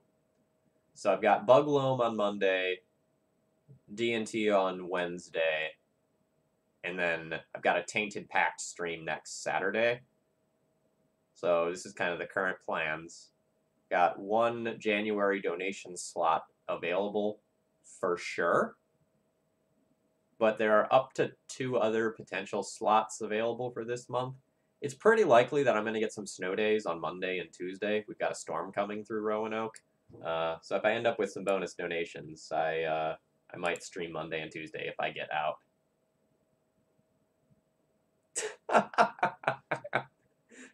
Yeah, we queued into the good folks today.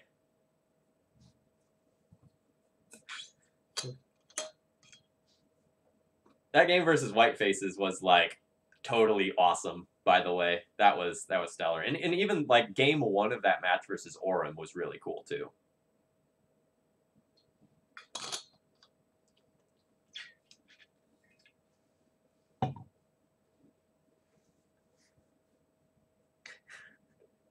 Totally average turn 1. Not really special in any way. Yeah, I'm with you.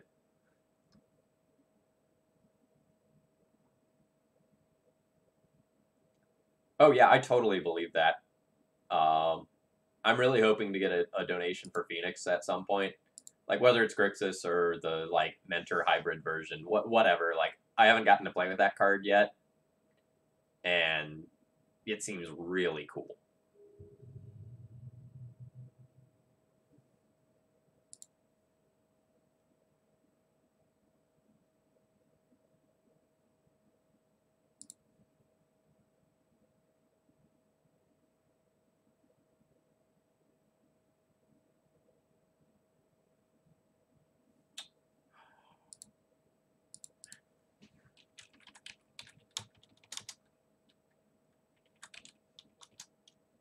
All right.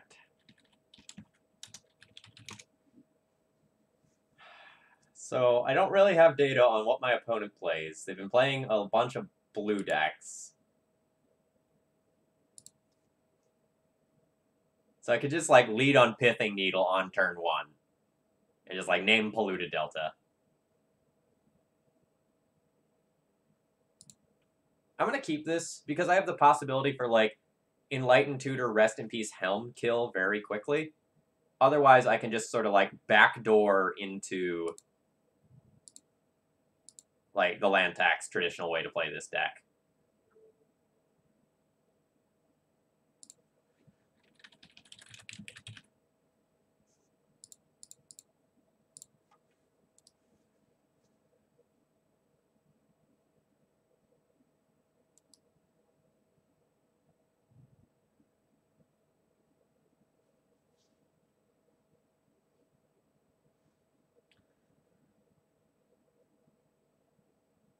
I don't think I'm going to cast the Enlightened Tutor yet. Ooh, nice.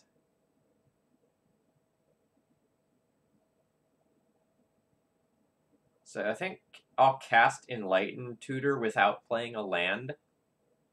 If it resolves, Huh. Okay. I'm going to play a land and pass the turn so that I can play Trinisphere next turn. And then on their turn, I'm going to cast Enlightened Tutor. If it resolves, I'll get Rest in Peace.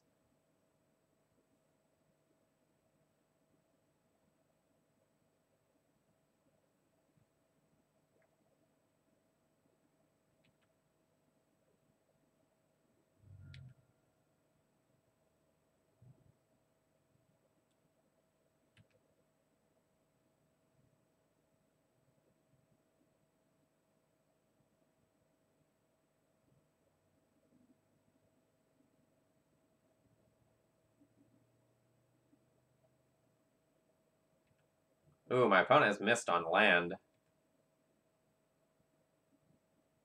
Oh, no. Oh, got him! Got him!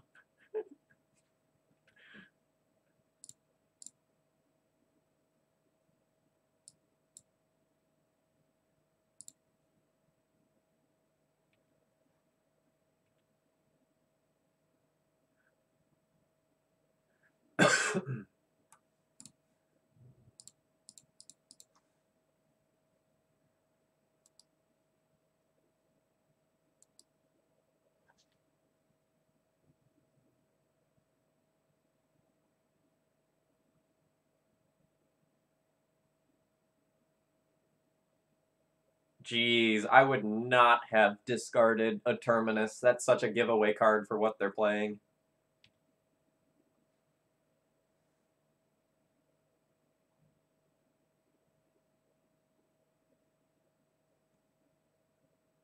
So my opponent can't counter this right now. So I'm going to go ahead and cast Helm while it's uncounterable.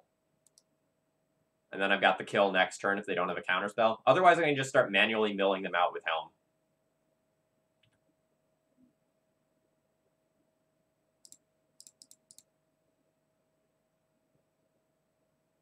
Yeah!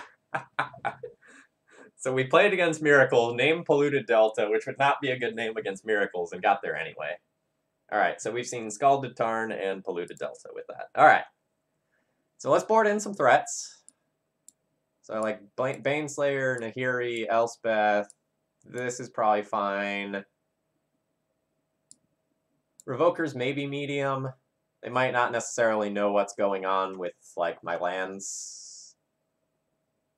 Or, like, with what I'm doing, so they might... Alright, let me start over there. Revoker might be fine to just name Planeswalkers. My opponent might not really know what's going on with my deck at this point. So just, like, having something that can muck with their Jaces, which are a super problem card for me, might be important. I would also consider the Blasts. I think they're a little loose, but like it's an out to Jace, which I think is going to be a really hard card to beat. I also think I'm going to have a bunch of bad cards. Like, I don't think Zurin Orb is going to be good here. I don't think Ivory Tower is going to be good. Like, Humility, Day of Judgment, Wrath of Gods are pretty weak as well.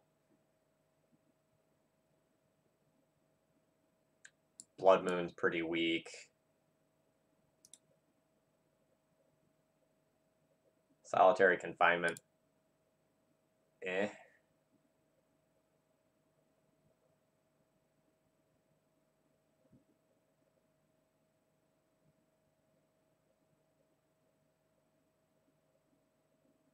Path to Exile also pretty weak. So maybe I leave in the top end stuff since it deals with Mentor more and cut my spot removal. I don't like super care about answering things like Snapcaster Mage. Although maybe my opponent has Meddling Mage, and I'll care about that. I guess Blasts hit those.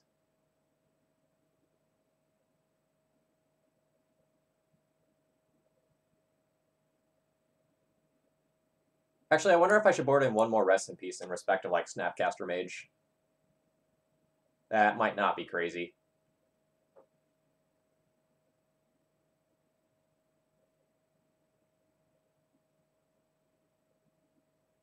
So Moon is fine versus Miracles if you can get it out quickly. I'm not going to get it out anywhere near quickly in this shell.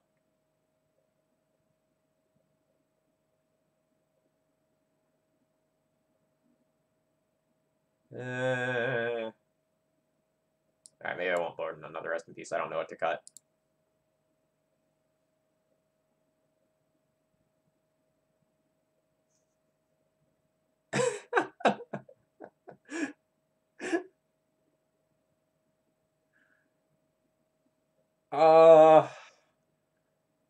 So I have a bunch of top end. I don't really have any synergy or anything that interacts in the early game.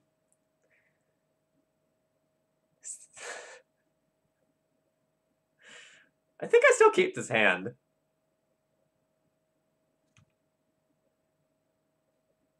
gonna keep this one.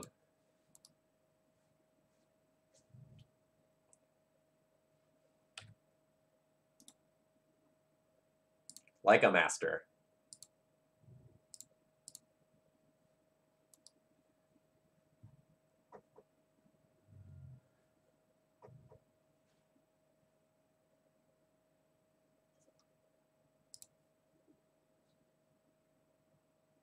Interesting. I wonder if they're playing like the mentor version that Wilson and I played on stream the other day.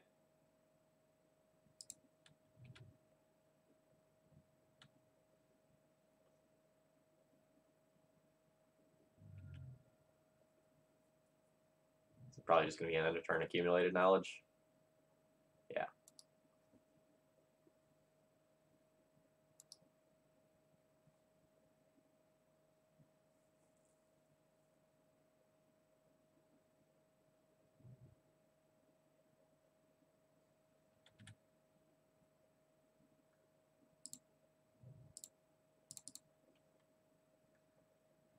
Actually, I guess maybe I should board in the third Rest in Peace because it contributes towards my combo while also decreasing the power of both accumulated knowledge and AK. Maybe that's fine in a matchup like this. Like, I don't normally want to do that, but I'm kind of a weird prison-y deck, and the last thing I want is to, like, reach parity with my opponent and then have them draw 3 or 4 cards off a top deck.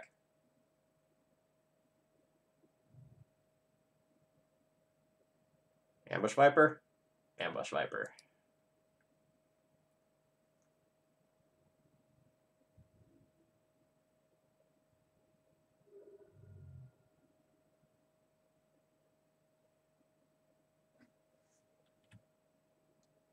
Nice.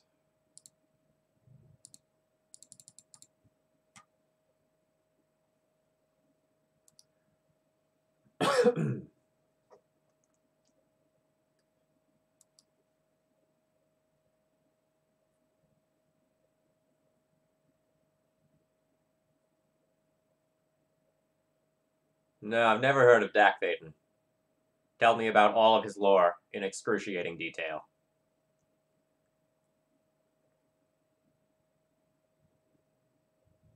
Counterbalance.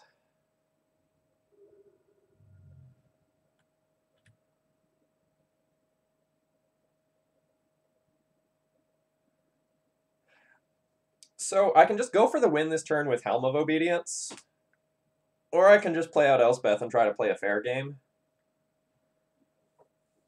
I think I want to just jam here, because if I just jam and my opponent doesn't have Force of Will or a Jace on top, I just win the game.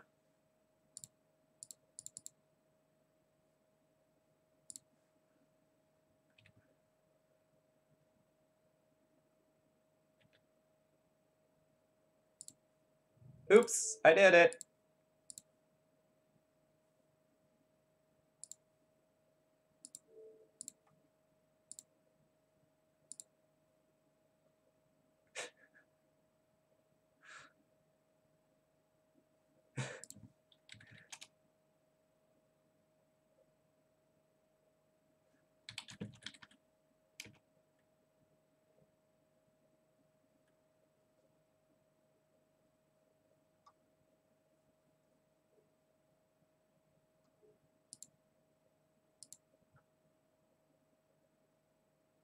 Oh wait, did we win 2 in a row there?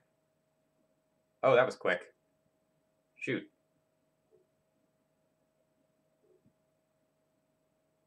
I was intending on conceding to my opponent, but I definitely forgot that we won another game so quickly.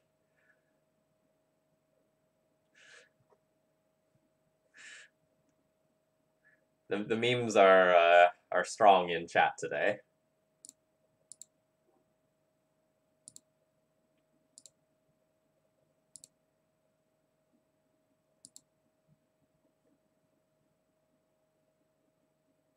Oh, so to just like say one other thing in case you aren't like following me on like social media, I pushed out 2 articles this week. One is on Thraben University, which is just sort of like a 2018 streaming sort of review, kind of where I'm going with the stream in the future sort of article. The other is a breakdown of the TES versus D&T matchup, and that one's on Bryant Cook's website, The Epic Storm. So if you're a pilot of either one of those decks, you'll probably find that article pretty useful. I have not decided if I am going to go to GP Why Is This on Easter yet.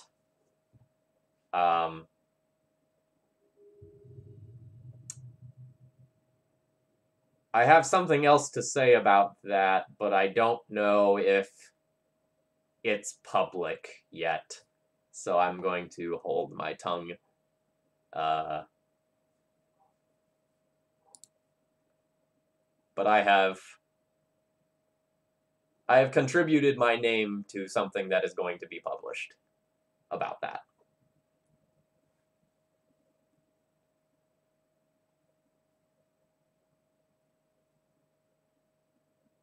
All right, so I'm going to keep this one. We have turn 1 land tax.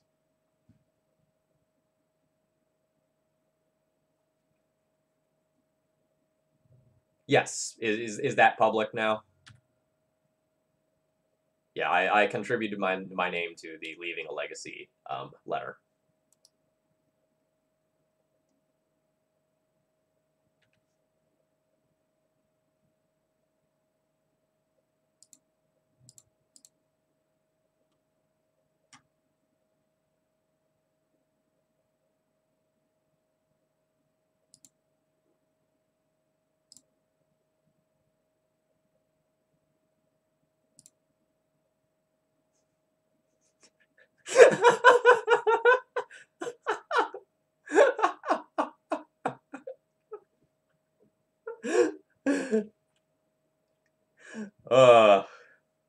That was great, White Faces. Thank you for that.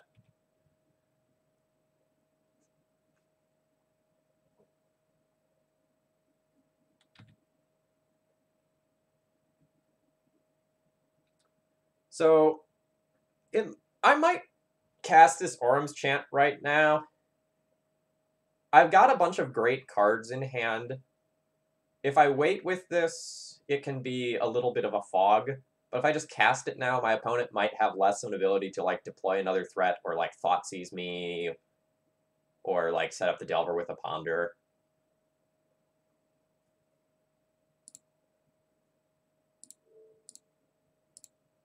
I don't know that this play is correct, but I'm going to make it and not think about it too much.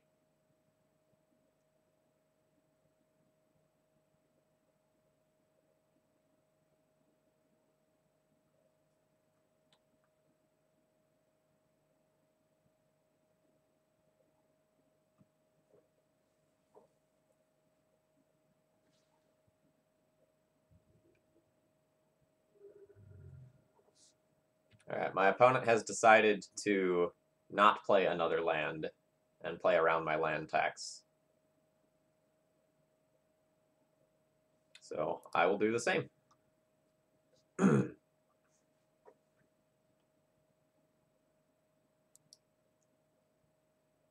Unfortunately, if they just like blind flip this Delver, they will never need to play another thing all game.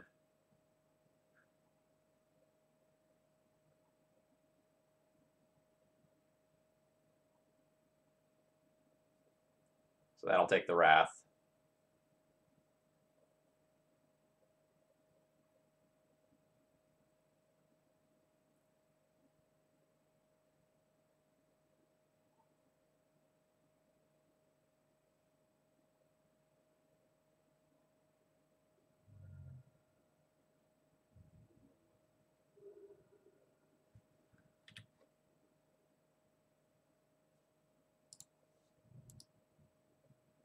All right, so now I'm past the point where land tax is really going to do anything this game.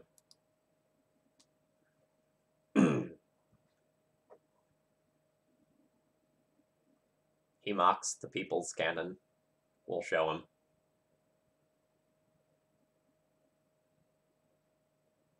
Honestly, I'm probably going to use Goblin Charbelcher as a removal spell on this Delver.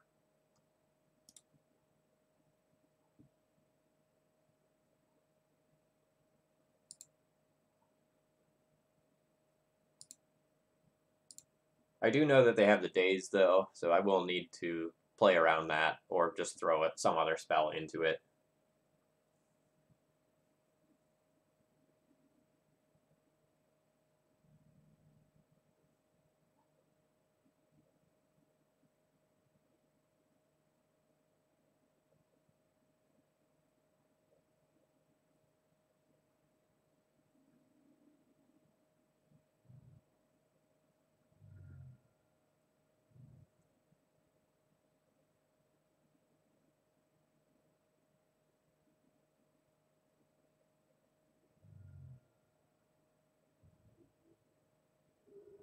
No respect for the Goblin Charbelcher, which was probably the correct card to just go and take there.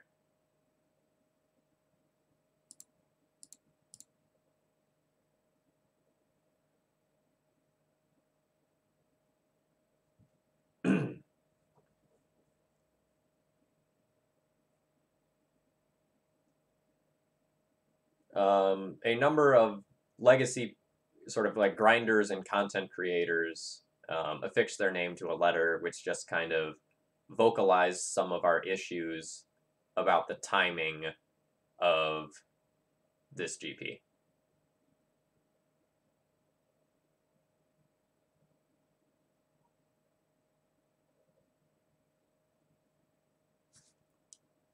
I think I'm just going to play a land and pass. I don't think my opponent is going to play another land. They've already shown respect for land tax in the early game, so we're not playing against someone who is just going to ignore it this time.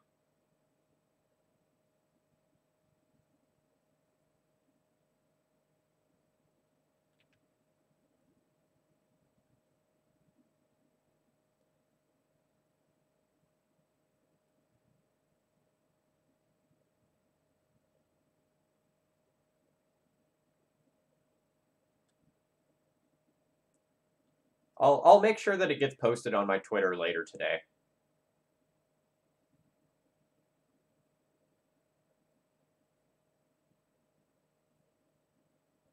I don't want to hunt it down and sort of distract myself from streaming right now, but I can make sure it actually happens.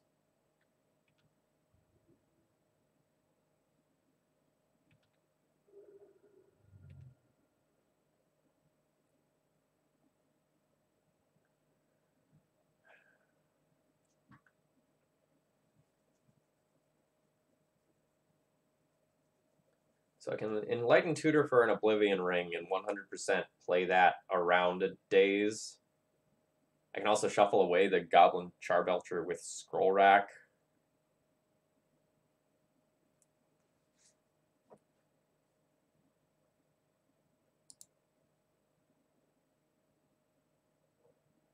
I think I'm going to rack for 1 here.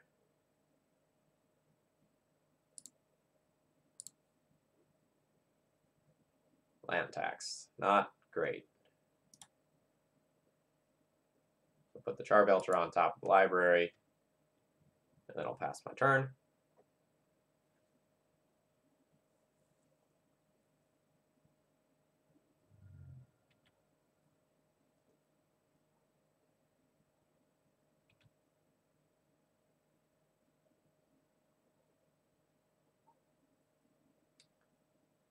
Yeah, a lot of the things that WotC goes and puts out are incomplete or are changed somewhat regularly.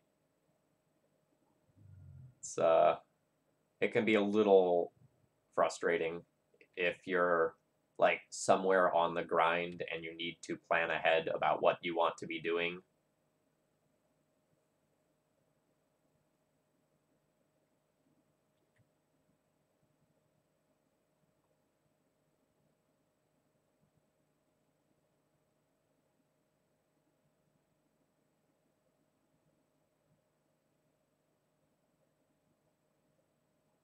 But yeah, some of the complaints that we vocalized were It's a poor timing for a legacy event. Poor attendance of legacy events in the past has been used to justify not giving us more legacy events, but the timing of this event is 100% going to result in poor timing. There's not a good airport that feeds into this event, which is a huge issue, and it's kind of difficult to get to the venue for that reason, especially if you're a non-American. It's like on the New York side of Niagara Falls.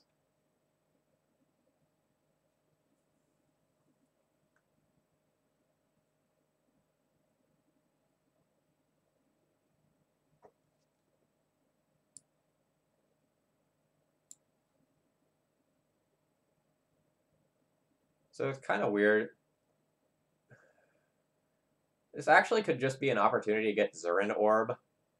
Like, play Zurin Orb, sacrifice one of my lands to gain 2 life, go up to 9,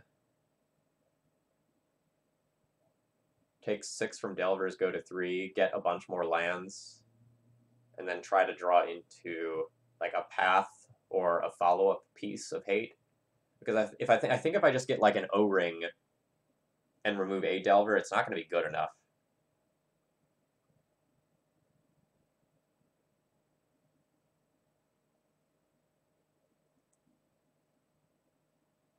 Like, if I get Ghostly Prison or O-Ring, that kind of answers one thing. And if I just get a 4-drop, it's going to get countered by the days that I know about.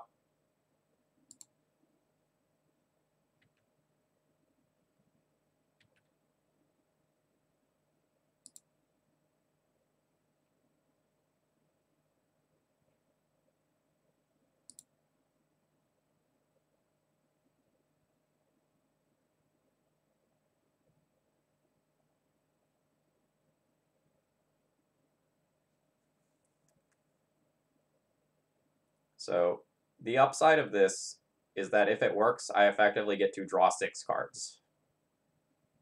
Because next turn, I'll land tax, I'll get 6 lands out of my deck, and then I can scroll rack some or all of them away.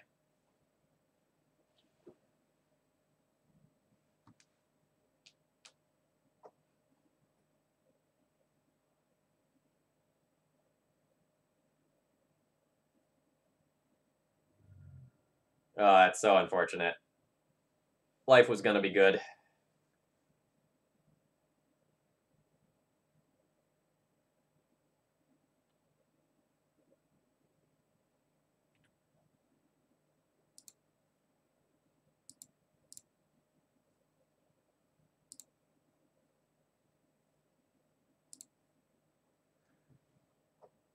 So no reason to play out another land tax here. Opponent's definitely not going to play another land, so I'd rather be able to put back both land taxes next turn and try to draw some Path to Exiles. In order to live, I'll probably need something like double Path to Exile, unfortunately.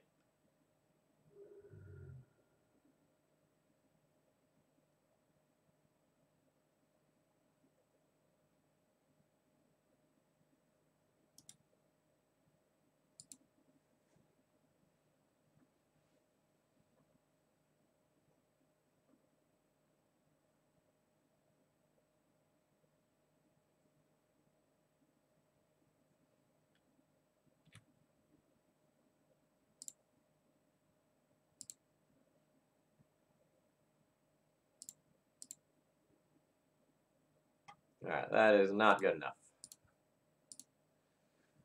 Rats. So close. And by so close, I mean so close to maybe stabilizing so that I can try to get there. Alright, this is life gain. I like it. This is removal for a creature, though awkward. This is infinite chump blockers for Gurmags. That's removal. This seems good. Not sure whether or not I'll board in another Rest in Peace. Probably won't board in these. They'll probably be just too clunky and awkward. So probably looking at 5-ish cards. This isn't really a Pithing Needle matchup.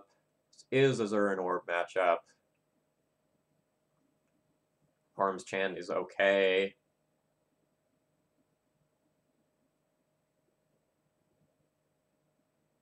Yeah, a lot of this stuff just has, like, okay status. Not good, but okay.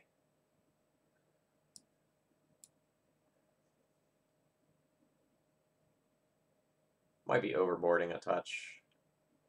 I feel like Charbelcher is going to be too hard to set up.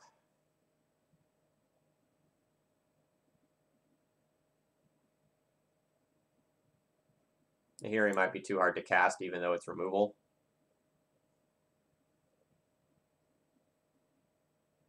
I don't really want to rely on red cards in a matchup like this one.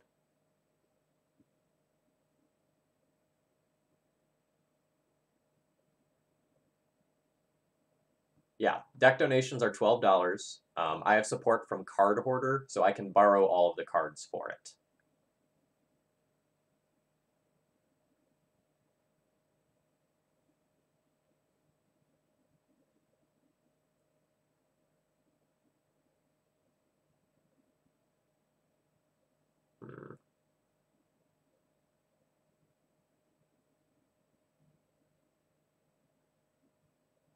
I don't know how exactly to board from here.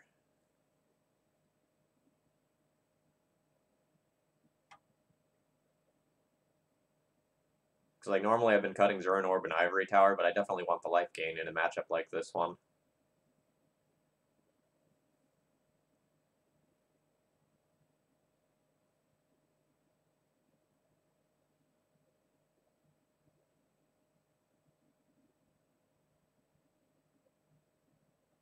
Maybe I'm supposed to cut one of Zuran Orb, Ivory Tower in solitary confinement.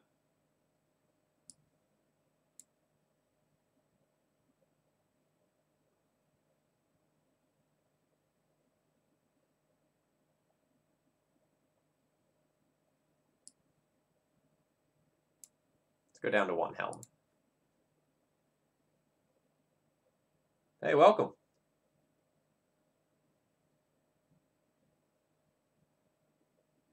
Now we've got a pretty well written letter. I'll make sure the link to it is on my Twitter later today. This is not a great hand, but with one more land, it can be quite good. So I'll go ahead and keep this. Like with a land or a land tax, I'm fine with this hand. We're leaning a little heavily on Ghostly Prison to buy time. I am at Mangaralock on Twitter. This is too early for Zuran Orb. We want that as a tutor target for when we already have land tax.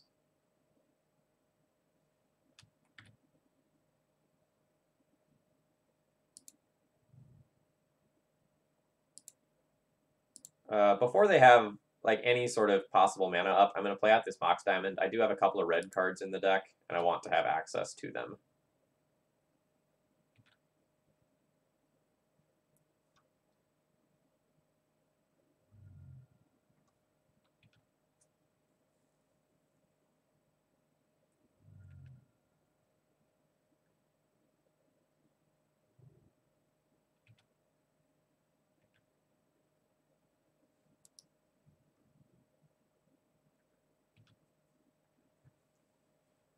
So our hand is full of clunk, but we have something like 18 more lands to draw to, plus land tax. Ooh, Scroll Rack, a great draw here.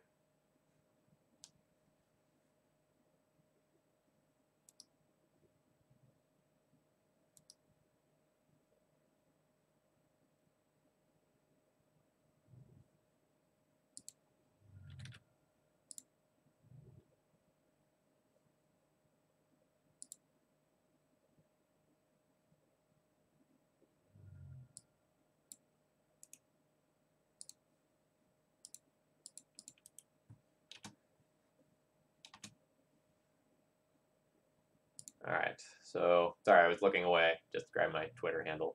So my opponent has reanimated a Street Wraith while I wasn't watching. Not that big of a deal. So I think I'm going to start by casting a land tax, which resolves. Now I'm going to Scroll Rack I'm actually probably going to scroll rack for my entire hand.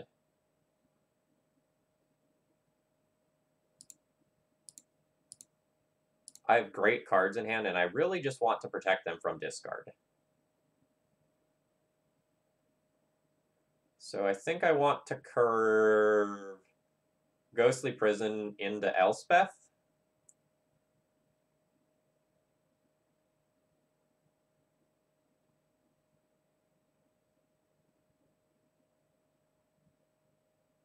So I was thinking about protecting from discard, but I guess if my opponent doesn't like wasteland themselves or something, I will be shuffling these away. So I might re-scroll rack some of this stuff to keep some of the best ones here. I'm going to send Oblivion Ring to bottom, then Elspeth, then Wrath, then Ghostly Prison. And I'm going to make sure I get those top two. Actually, I could just like play out another land and another land tax. It stops the combo, but then it like lets me draw those next few cards, and I really just want to be casting cards this game. Yeah, I think I'm fine with that. Yeah, so I'll just play this. I won't play the land tax. I'll just exchange that for something else later on.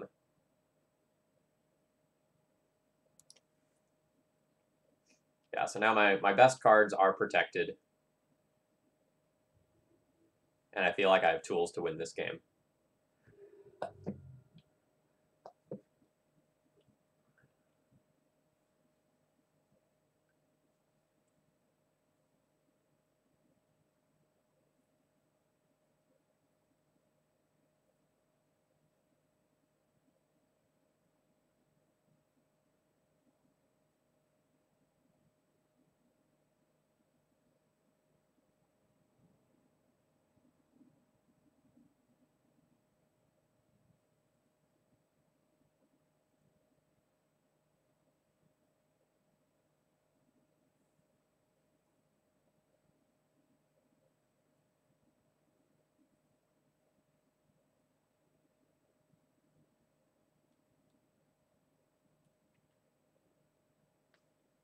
So I could just ram this into Daze, and then my opponent can't really play out another land, but I don't think they mind playing lands at this point.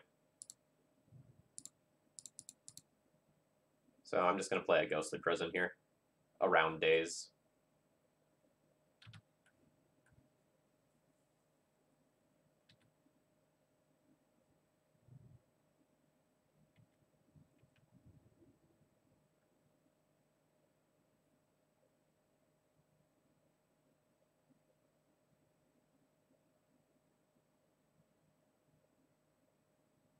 Oh yeah, Ghostly Prison, get him. That's where we're at right now.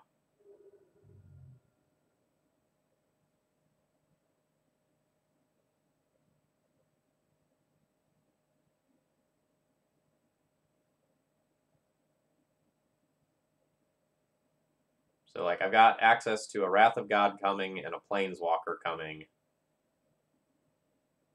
So the Wrath of God is my top card right now. I kind of just want to jam No, I guess I want to answer the Street Wraith before playing the Elspeth in case they just have a removal spell to remove my soldier token. Maybe that doesn't matter. But it probably does.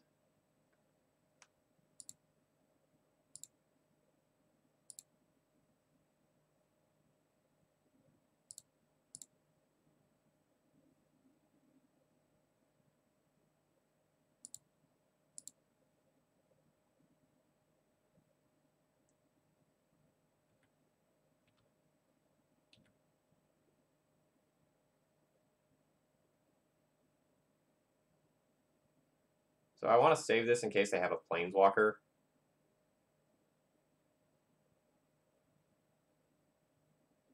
I guess the Elspeth doesn't die if they have a removal spell.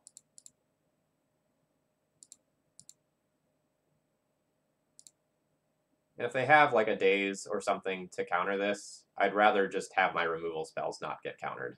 Yeah.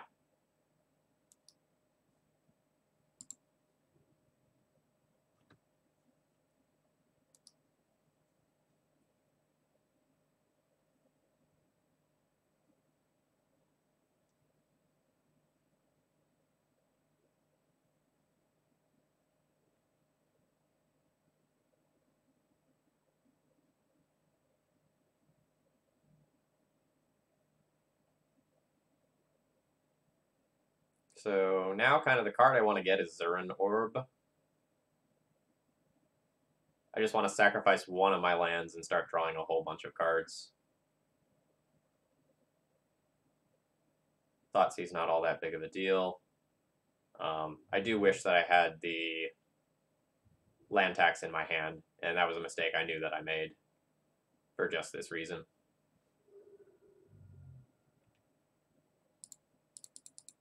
So like now if they have days as well, I get a little bit punished. But they don't. But like I really wish I had a Council's Judgment left over rather than a land tax. 7/7 Death Shadow is a big boy, but we have an answer to it.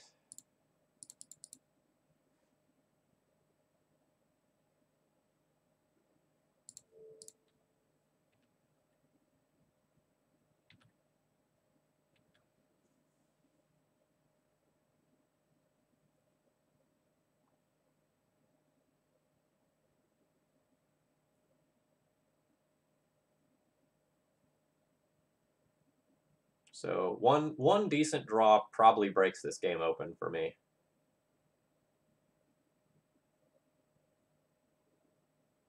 Like Enlightened Tutor for Zurin Orb is really good. A win condition's fine. Just having another removal spell queued up is fine.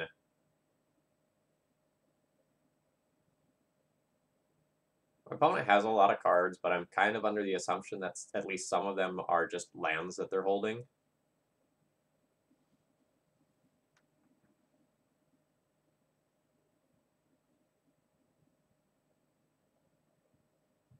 All right, well, my opponent's thinking I'm going to run and use the restroom.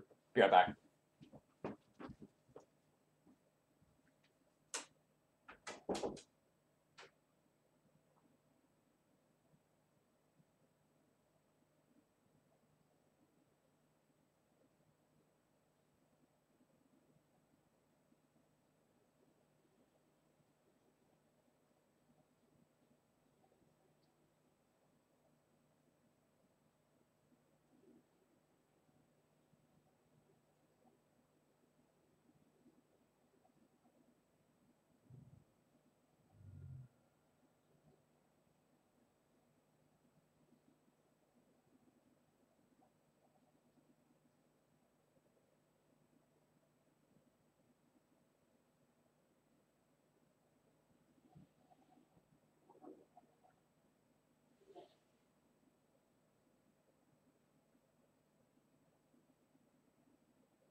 All right, opponent casts a Death Shadow. That's fine.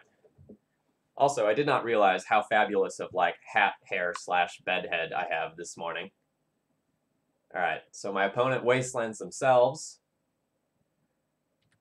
So I guess they have some sort of like spell pierce sort of thing that they wanted to hold up. All right, so I have a path to exile for that Death Shadow. So I can beat like spell pierce plus days. I can't beat the like ferocious counter if they're happening to play that one. I'm going to path to exile this before anything else.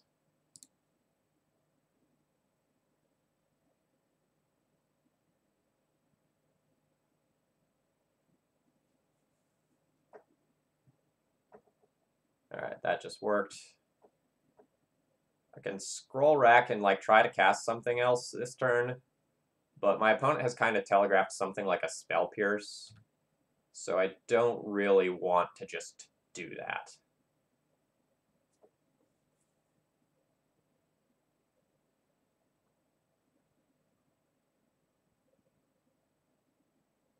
Gonna try to play around pierce for as much of the rest of the game as I can.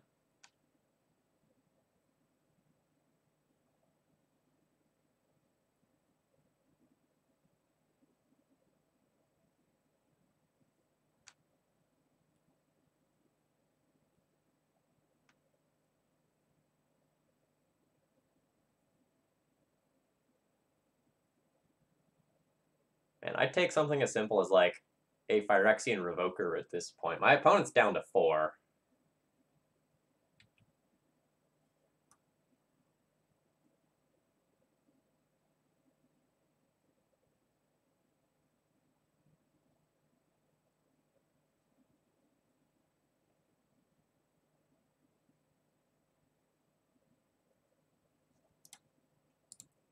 So what do I have in the deck? So I've got a Helm to win, the Charbelcher's out, the Elspeth got countered, so I've got like a Bane Slayer I can cast.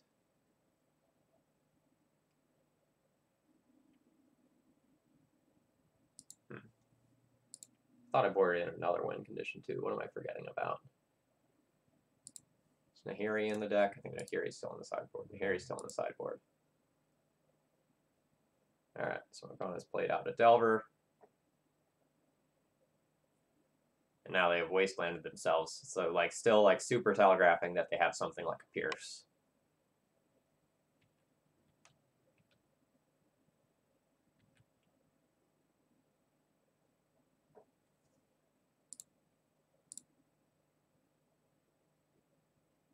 So let's look at 2 new cards.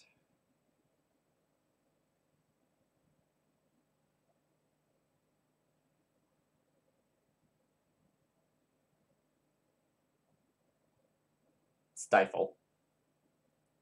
Okay. That's fine. Stifle is still going to be, or Skull Rack is still going to be good next turn. And I don't need to make a land drop here. I just want to like use that to get deeper with Skull Rack.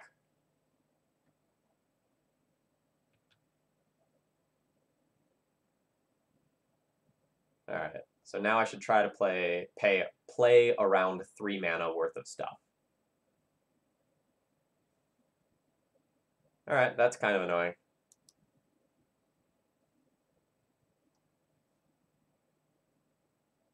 But now they can't attack.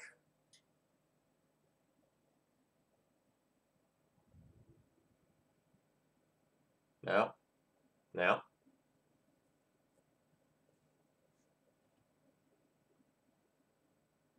Alright, so I can just cast this Enlightened Tutor right now and probably just get like Zurin Orb. Like I can just sack 1 land and then just go ham with Scroll Rack land tax.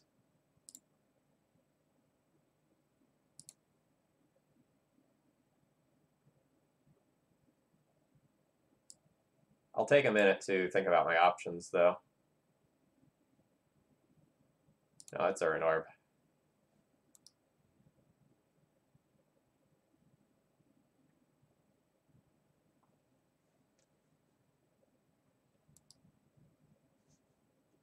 So my Zurin Orb will beat any soft permission because I can pay 4 mana for it, and it's free.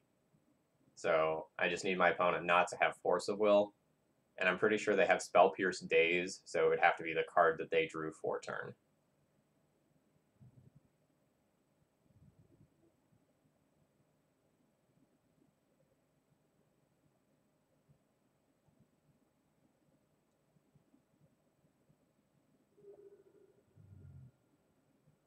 So interesting line from my opponent here. Played out a Wasteland and just attacked me, which can allow me to just trigger land tax this turn, but then I'd be throwing away the Zurin Orb that's on top of my library if I do so. So how do I feel about that?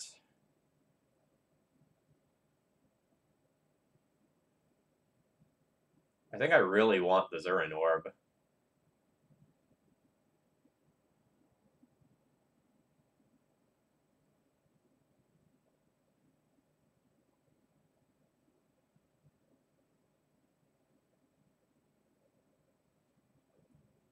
No, but the thing about Zurin Orb is that it's going to let me draw 3 cards 100% for the rest of the game. So if my opponent like blind flips the Delver, I can take 6.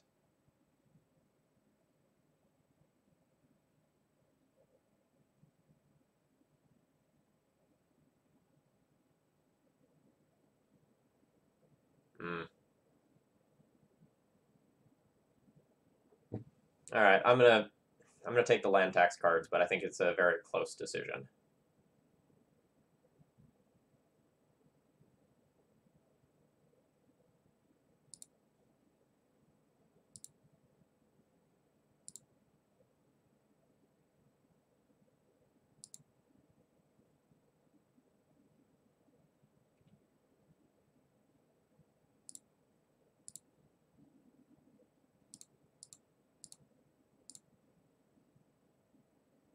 Well, that's insane.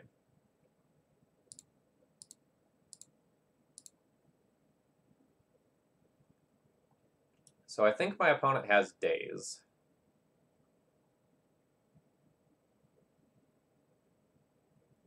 I can play land solitary confinement, or I can just like jam solitary confinement.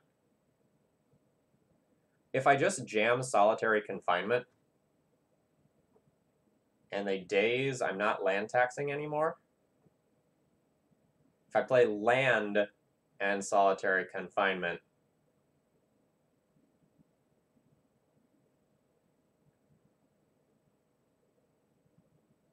then I'm not land taxing anymore either.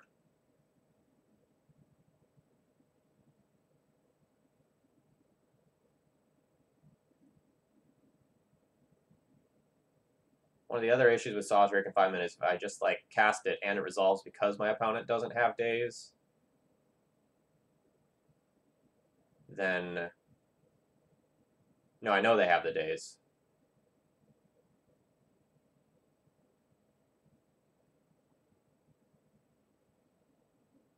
So I don't think the solitary confinement is actually going to do anything, is kind of what I'm getting at.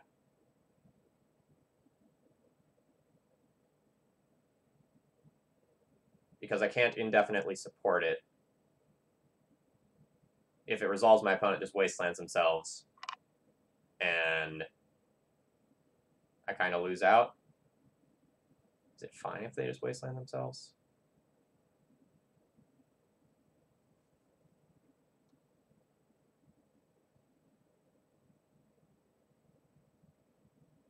This is a weird spot. I don't know what to do.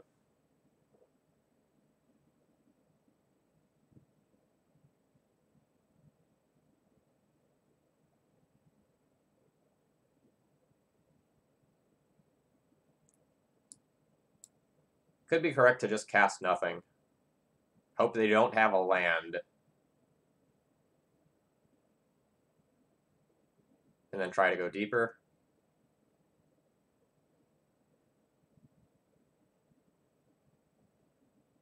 Yeah, if they daze and they don't have another land, they can't actually like fetch shock. So maybe I'm supposed to just cast this and let them daze it.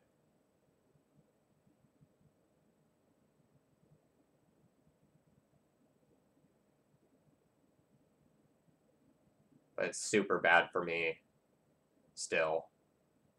But I guess doing nothing is also pretty bad.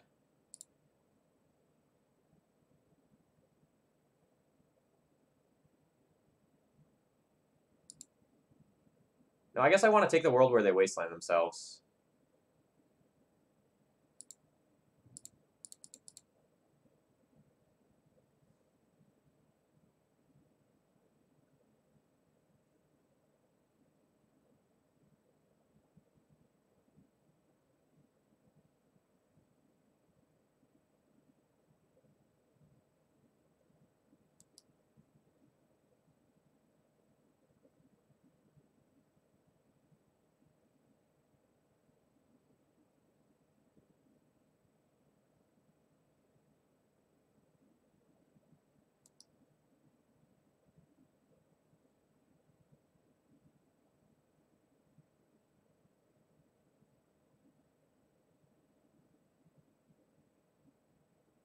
Alright, so Thoughtseize is an uncastable card. For many reasons.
Yeah, I probably messed this one up.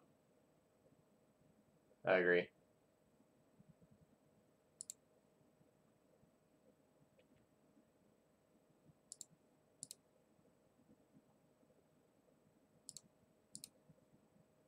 Jeez, I have so many planes.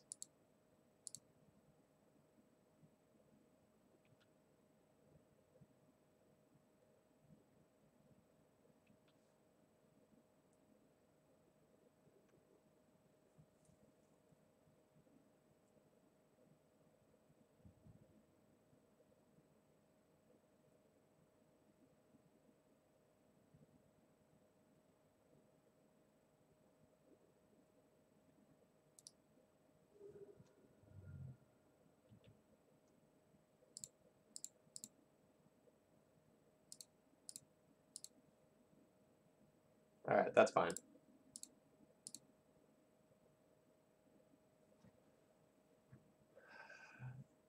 So, if they have Pierce and Daze, and I don't play another land, I'm in trouble. But I might be in trouble regardless. I don't know that I'm getting another land tax activation unless I get Zurin Orb, which is currently on the bottom of my library. So I might need to just like play Orum's Chant with Kicker around both Pierce and Daze.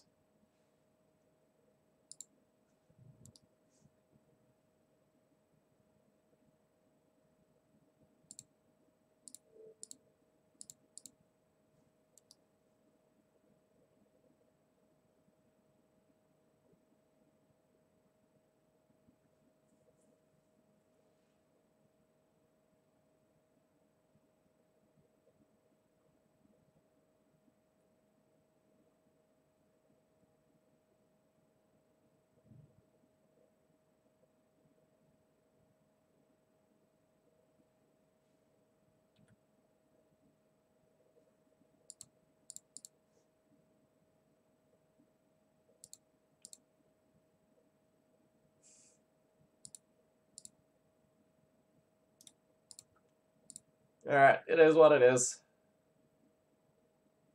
We tried.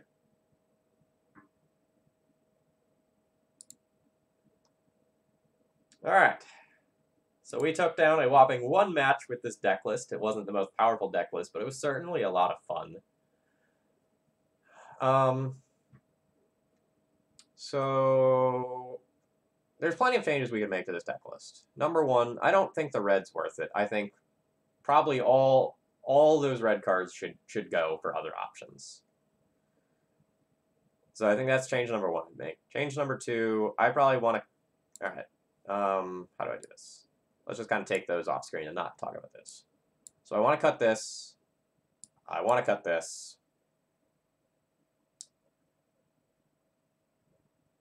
I want a couple more win conditions in the main deck. So I think I want both of these to be other win conditions of some nature that are kind of hard to deal with. So like these mountains would go as well and just become plains of some nature. I'd want to split like plains and snow-covered plains. I don't know that this Orum's Chant business is actually good. I think I'd want to cut these for just more permanent base disruption. Like I can't play Chalices because like I'm heavy on 1-drops with like Land Tax and Enlightened Tutor. But I think I just want some more things that sit on the battlefield that cost like either 2 or 3 mana. I just want to have more interaction. Like, I kind of wanted more copies of something like Ghostly Prison. Like, in that game, if we had a second Ghostly Prison that we could have gotten, like, that would have been absurd. So, like, if we just kind of count that these are land, I'd probably want 3 to 4 of these to be more cards that we could play in these slots here. Oh, Moto doing Moto things. So I'd want some more stuff for these slots here. And then I'd want a couple more win conditions for the main deck. And then the sideboard would probably change quite a bit once you've gone and subbed out a few more cards. So this was a lot of fun. So even though I didn't cash this league, no regrets for playing this one. So Carrie T, thank you. This morning was really fun. I enjoyed this a lot.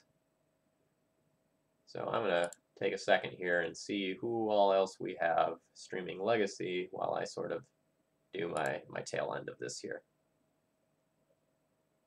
Yeah, I agree. Like, if you want to keep the Orum's Chance in the deck, like, and you're already an Enlightened Tutor deck, at what point do you just add a single Isochron Scepter to tutor up and put, like, Enlightened Tutor or Path to Exile under it? That was definitely something I was considering earlier on.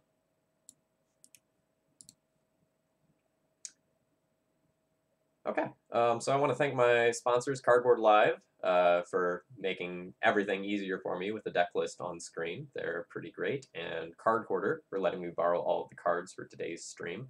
Thanks for watching, everyone. I'm going to turn you over to Yama Killer in just a second, who is going to be doing some challenges, it looks like, and practicing Modern and Legacy. So if you enjoyed today's content, please consider following. I stream Legacy 3 days a week. I will be back Monday night with a Bug Loam deck brought to you by Sammy Oddjob. And if you really enjoy my content, please consider doing something to support me, whether that's subscribing to my channel or doing a donation deck list.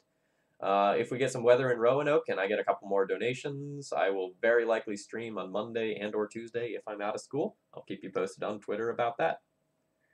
I'll catch you later, folks.